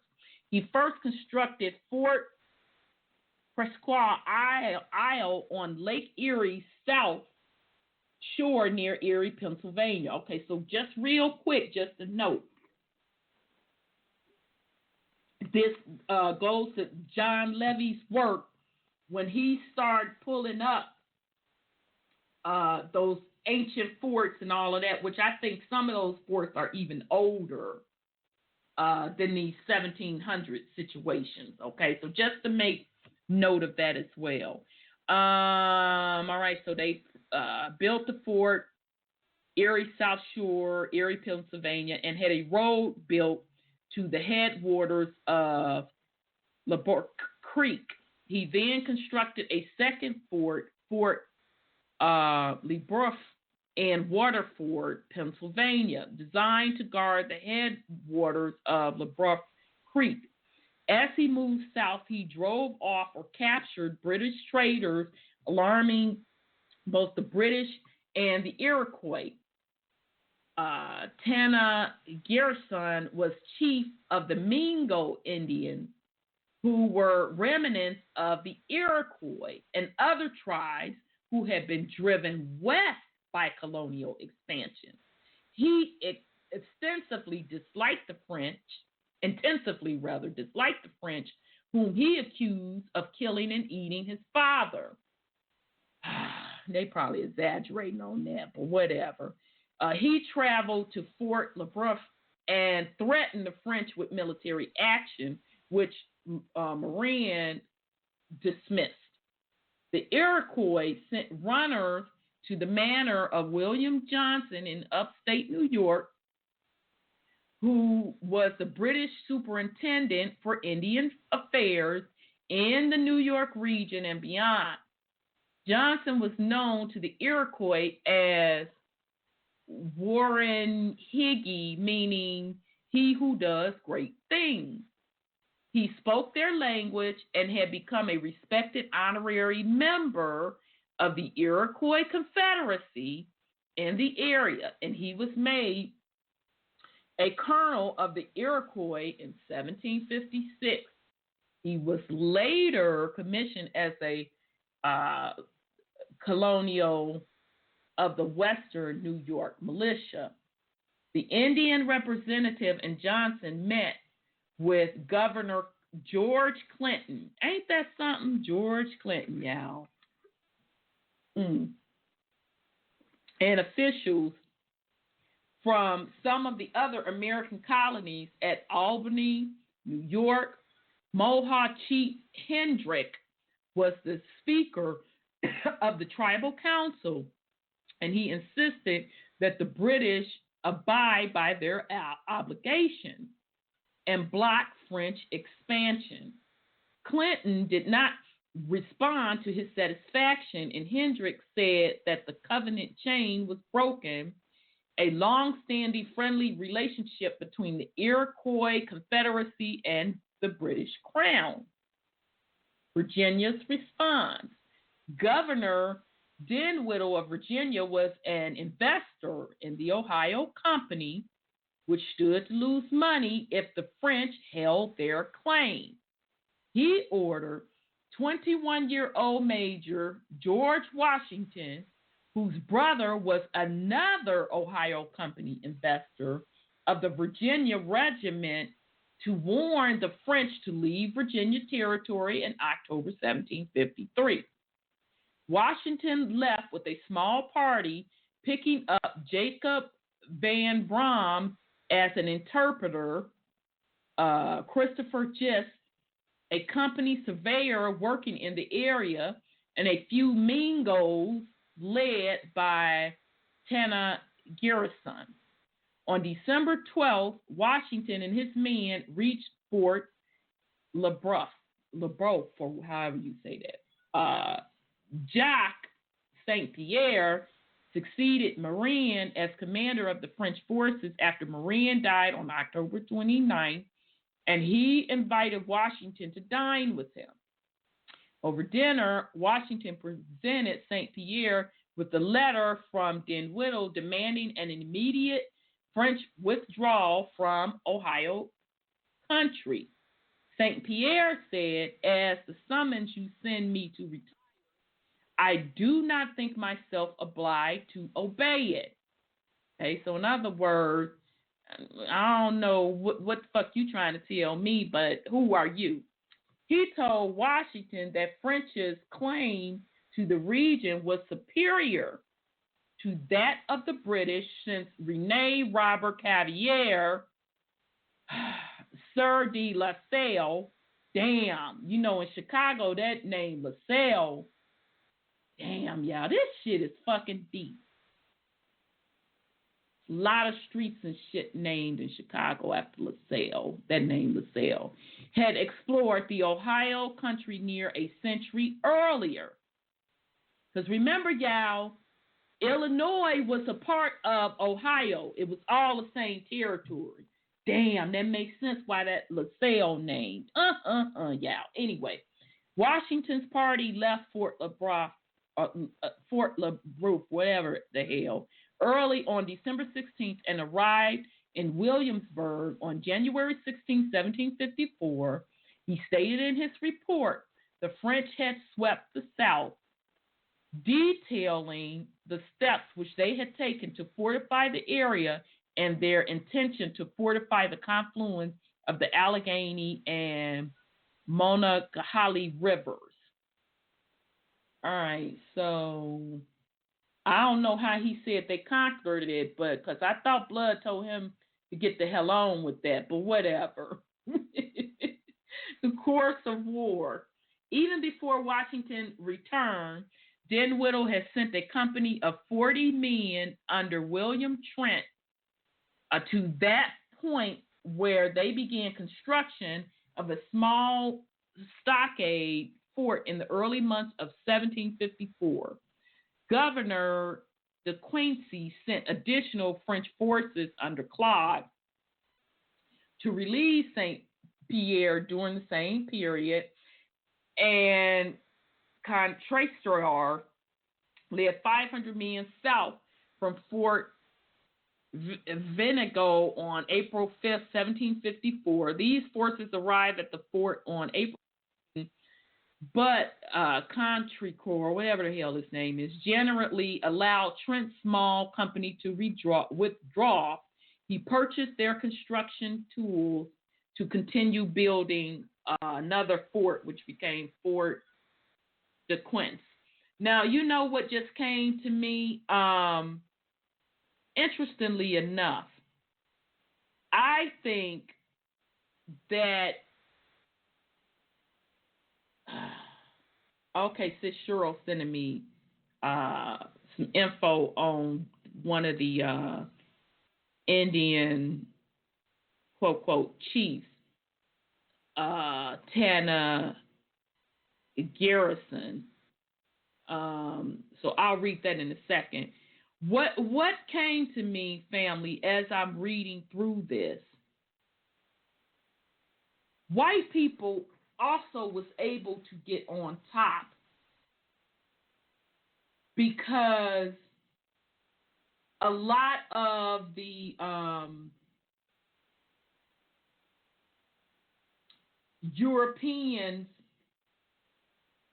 that really had power or whatever, they weren't trying to fucking come over to the Americas and be fucking bothered. So it was an opportunity for Caucasians to come over to the Americas to do their thing because they, weren't in that upper status. Okay?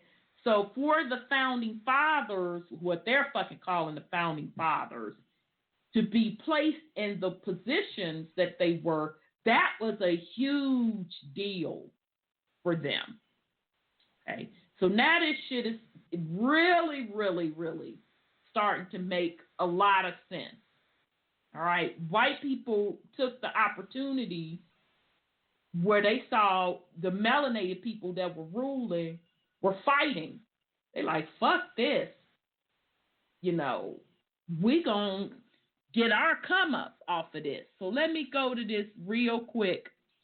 Sis Cheryl sent me the information on this Indian chief. The half king, Tana Garrison, was a Native American leader who played a pivotal role in the beginning of the French and Indian War. He was known to the European American as the half king, a title also used to describe several other historical important Native American leaders. His name has been spelled in a variety of ways. Little is known of Tana Garrison's early life. He may have been born in the Catawba tribe about 1700 near what is now Buffalo, New York. As a child, he was taken captive by the French and later adopted into the Seneca tribe, one of the 6 nations of the Iroquois Confederacy. He would later claim that the French boiled and ate his father. Shit. His early years were spent on the southeastern shore of Lake Erie in what is now western New York State. All right, thanks for that,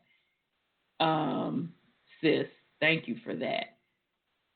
All right. So get back to early engagements. Dinwiddie had ordered Washington to lead a force to assist Trent in his work. Washington learned of Trent's retreat while he was en route. Mingo Sachem, Tana Grisham, had promised support to the British, so Washington continued towards Fort Duquesne and met with him. He then learned of a French scouting party in the area, so he combined Tana Garrison's force with his own and surprised the Canadians, or the French colonists of New France. Yeah, say the shit right, because they weren't indigenous to the land. They were French colonists. Shit. On May 28th, in what became known as the Battle of Jumonville Glen, they killed many of the Canadians, including their commanding officer, Joseph, whose head was repeatedly split open, by Tana Garrison with the tomahawk. Historian Fred Anderson suggests that Tana Garrison was acting to gain support of the British and regain authority over his own people. I'm sorry, sis, did you have something? Go ahead, sis.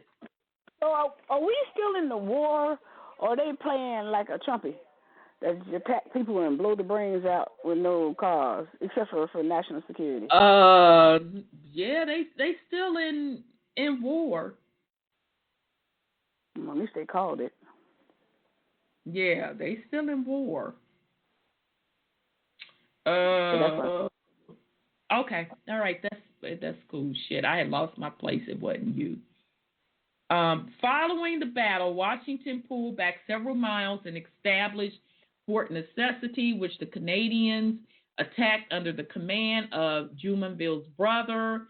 At the Battle of Fort Necessity on July 3rd, Washington surrendered and negotiated a withdrawal under arms. One of his men reported that the Canadian force was accompanied by Shawnee Delaware and Mingo warriors, just those whom Tana Garrison was seeking to influence. News of the two battles reached England in August. After several months of negotiation, the government of the Duke of Newcastle decided to send an army expedition the following year to dislodge the French. They chose Major General Edward Braddock to lead the expedition. Word of the British military plans leaked to France well before Braddock's departure for North America. In response, King Louis dispatched 6 regimes to New France under the command of Baron in 1755. Shit, I'm surprised he mustered up that many folks. The British sent out their fleet in February 1755, intending to do a blockade French ports, but the French fleet had already sailed. Admiral Edward Hawke detached a fast squadron to North America in an attempt to intercept them. In a second British action, Admiral Edward fired on the French ship on June 8, 1755, capturing her and 2 troop ships. The British harassed French shipping throughout 1755, seizing ships and capturing seamen. These actions contributed to the eventual formal declaration of war in spring of 1756. An early important political response to the opening of hostilities was the convening of the Albany Congress in June and July of 1754. The goal of the Congress was to formalize a unified front in trade and negotiations with various Indians. Since allegiances of the various tribes and nations were seen to be pivotal in the war that was unfolding, the plan that the delegates agreed to was neither ratified by the colonist legislators nor approved by the Crown. Nevertheless, the format of the Congress and many specifics of the plan became a prototype for Confederation during the War of Independence. All right, British campaign of 1755. And interestingly enough, another thing that just came to me, wouldn't it make sense, family, that if ancestors, and I'm talking to the indigenous people, if ancestors were involved in this fuck shit, would it not also make sense why they did not talk about our true history? That kind of makes sense to me too. So it's a little bit more than they were scared that if they said we were indigenous to the land or that we were Indians, that we would get killed. They were probably shamed of the fuckery that went on that led to the conditions that their bloodlines ultimately were in. Now, that's just me coming off the top of my dome with it. All right, so British campaign 1755. The British formed an aggressive plan of operations for 1755. General Braddock was to lead the expedition to Fort Duquesne, while Massachusetts Governor William Shirley was given the task of fortifying Fort Niagara Niagara. Sir William Johnson was to capture Fort St. Frederick at Crown Point, New York, and Lieutenant Colonel Robert Monckton was to capture Fort Beauséjour to the east on the frontier between Nova Scotia and Acadia. Braddock led about 1,500 Army troops and provincial militia on the Braddock expedition in June 1755 to take Fort Duquesne. All right, so basically, sis, to answer your question, I guess now, since they officially pledged war, so I think you were right. Before, it was just small gangs of people where they were saying, yeah, go on and take a couple of hundred people and go fuck them up. So I guess it got so deep, that's when they had to officially claim war, and then they started putting some big numbers. It sounded like ambushes they were doing. Yeah, that's a very good way. Thank you, sis. You're right. Ambushes. Absolutely. I would agree with that. I would agree. Until they've been doing that kind of stuff for a while now. So we know where his bloodline is, huh? Exactly. So then when they, finally decided to declare war, that's when they really put some money behind it and got the troops together and the ships and all of that. So, yeah. All right. All right. So the expedition was a disaster.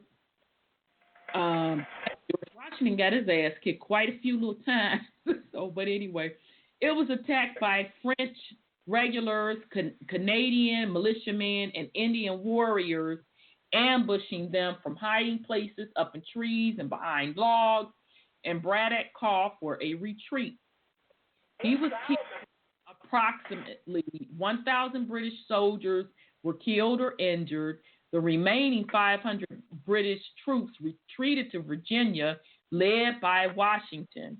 Washington and Thomas Gage played key roles in organizing the retreat to future opponents in the American Revolutionary War.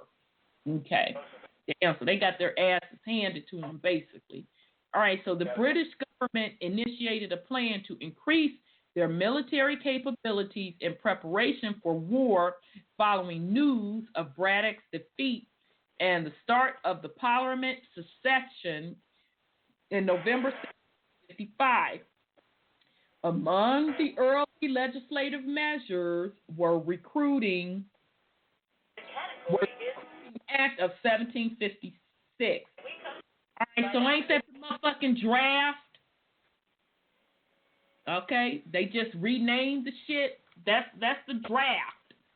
All right, but anyway, the Commission to Foreign Protestant Act 1756 for the Royal American Regiment, the Navigation Act 1756, and the Continuous Act of 1756. England passed the Naval Prize Act 1756 following the proclamation of war on May 17th to allow the capture of ships and establishing privateering. The French acquired a copy of the British war plans, including the activities of Shirley and Johnson. Shirley's effort to fortify Oswego were bogged down in logistical difficulties, exuberated by his inexperience in managing large expeditions. In conjunction, he was made aware that the French was massing for an attack on Fort Oswego in his absence when he planned to attack Fort Niagara. As a response, he left garrisons at Oswego, Fort Bull, and Fort William, the last two located on the Oneida Carry between the Mohawk River and Wood Creek at Rome, New York. Supplies for cash at Fort Bull used in the projected attack to Niagara. Johnson's expedition was better organized than Shirley's, which was noticed by New France Governor the Marquis. Marquis had been concerned about the extended supply lands to the forts on the Ohio, and he had been sent Baron Desquois to lead the defense at the Frontenac against Shirley's expected attack. Marquis saw Johnson as the larger threat and sent Desquois to Fort St. Frederick meet that threat. Okay, I'm getting feedback from somebody. Sound like y'all got a TV or something in the back.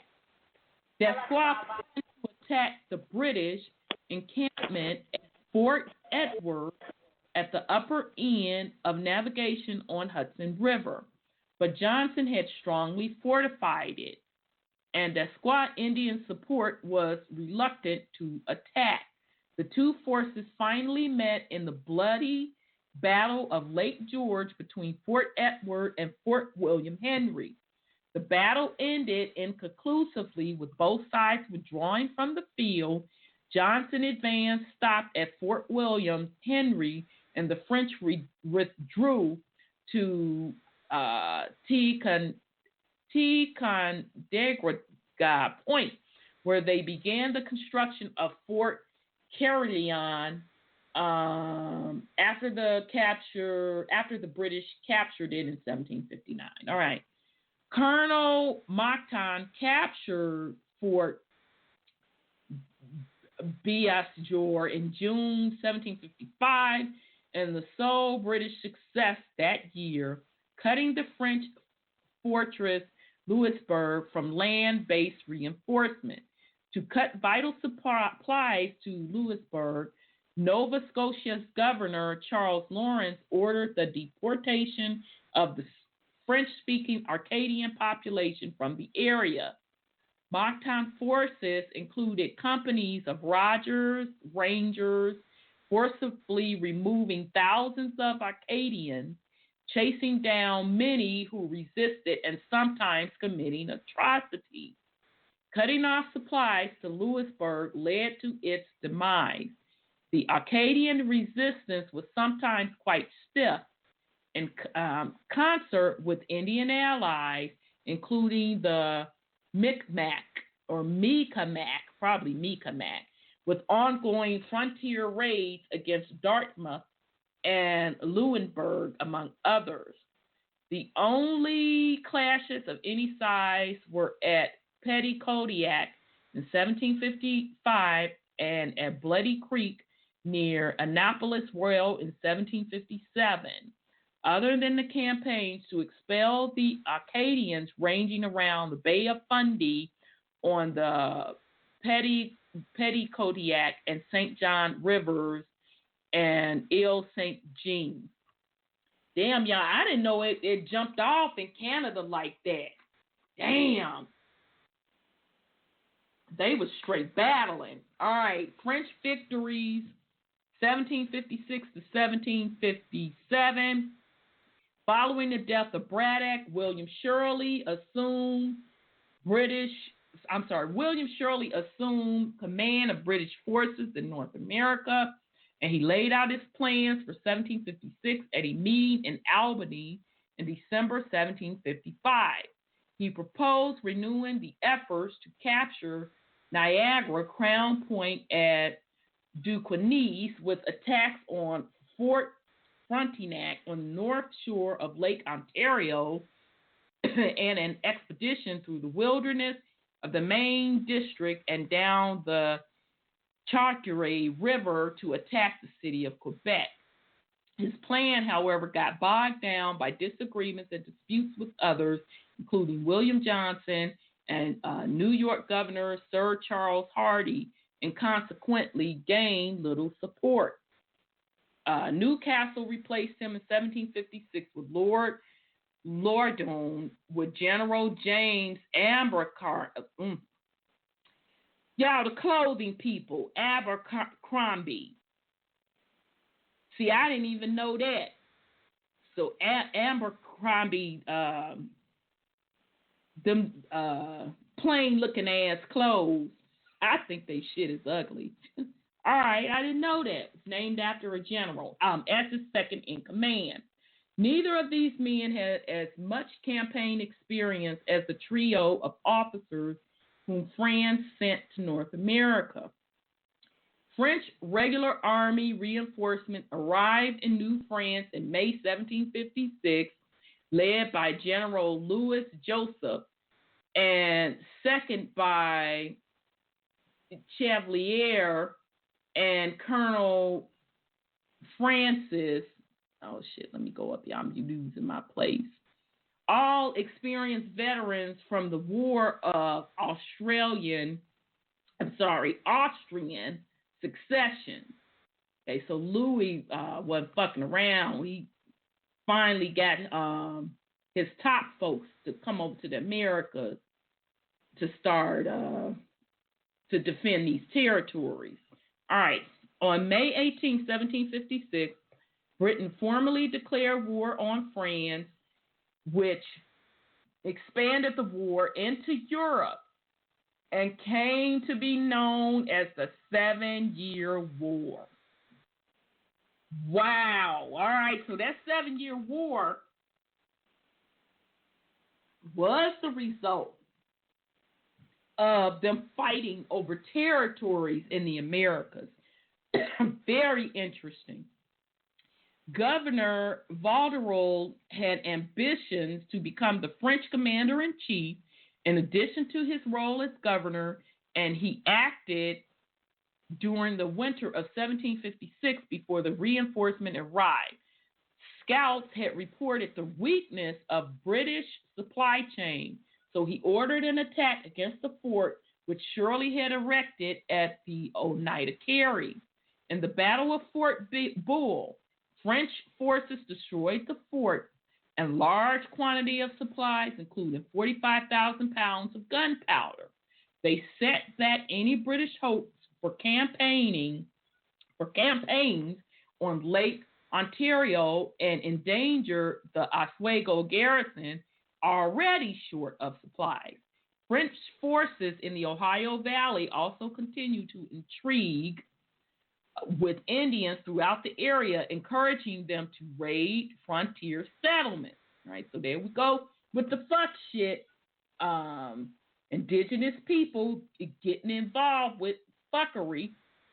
All right, this led to ongoing alarms among the western frontiers with streams of refugees returning east to get away from the action. All right, so the new British command was not in place until July. Abercrombie arrived in Albany but refused to take any significant action until Loudon approved them. And Montcalm took bold action against his inertia. He built on Vaudreuil's work harassing the Oswego garrison and executed a strategy sent by moving his headquarters to Ticonderoga, and if to persuade another attack along Lake George. With Abercrombie down at Albany, Montcalm slipped away and led the succession attack on Oswego in August. In the aftermath, Montcalm and the Indians under his command disagreed about the disposition of prisoners' personal effects. The Europeans did not consider them prizes and prevented the Indians from stripping the prisoners of their valuables, which angered the Indians. Loudon was a capable administrator, but a cautious field commander, and he planned one major operation in 1757, an attack on the New France capital of Quebec. He left a sizable fort at Fort William Henry to distract Montcalm and began organizing for the expedition to Quebec. He was then ordered to attack Louisburg first by William Pitt, the Secretary of State responsible for the colonies. The expedition was beset by delays of all kinds, but was finally ready to sail from Halifax, Nova Scotia in early August. In the meantime, French ships had escaped the British blockade of the French coast, and a fleet awaited Loudon at Louisburg, which outnumbered the British fleet. Faced with this strength, Loudon returned to New York amid news that a massacre had occurred at Fort William Henry.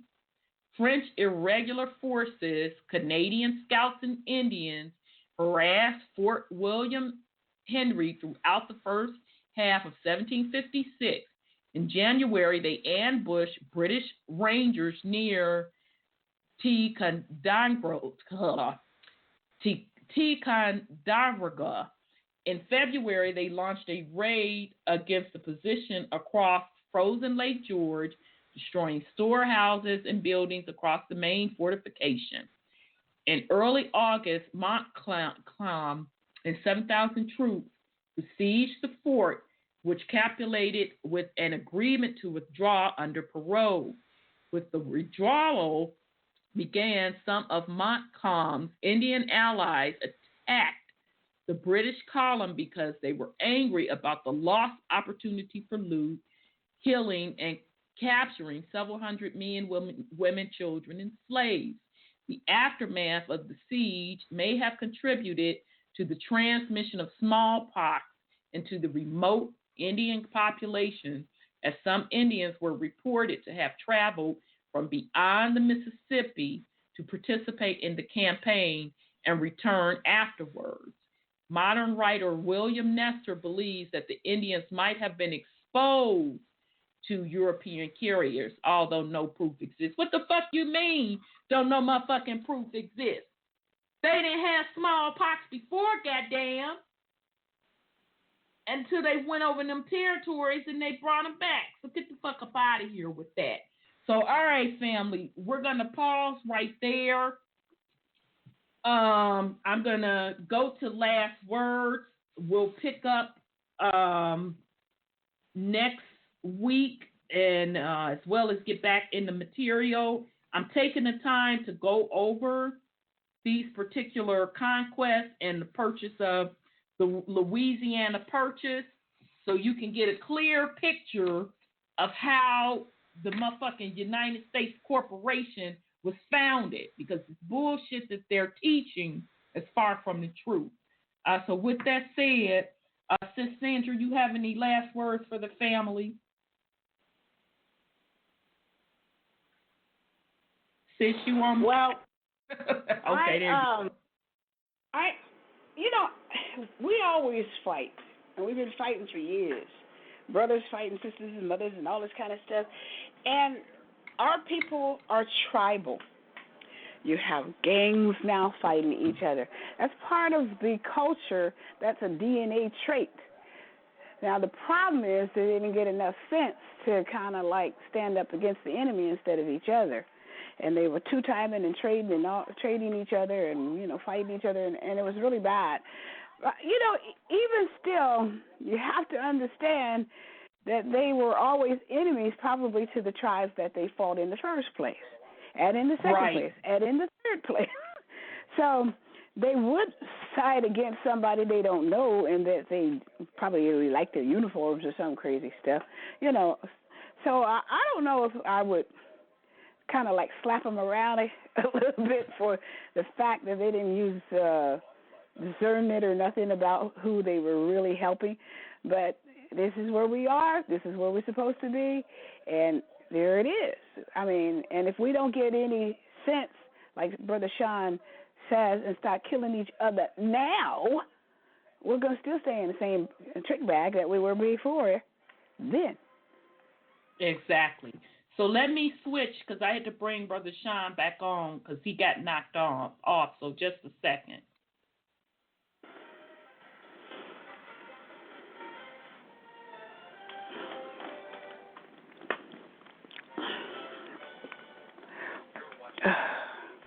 All right. Okay, Brother Sean, you got any last words for the family? Yeah. Be your focus. Be your purpose. Know who you are. That's the only thing you have control over.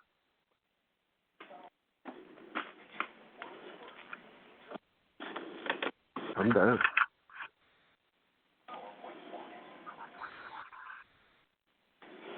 Maybe be taking a sip of water. But that was very good, Brother. Where you at, Rhonda? Oh, that was an interesting story. about what really went down. Yeah, sorry, y'all. I had to unmute one line, mute the other line. Very good drop, Brother Sean. I want to thank the family for joining.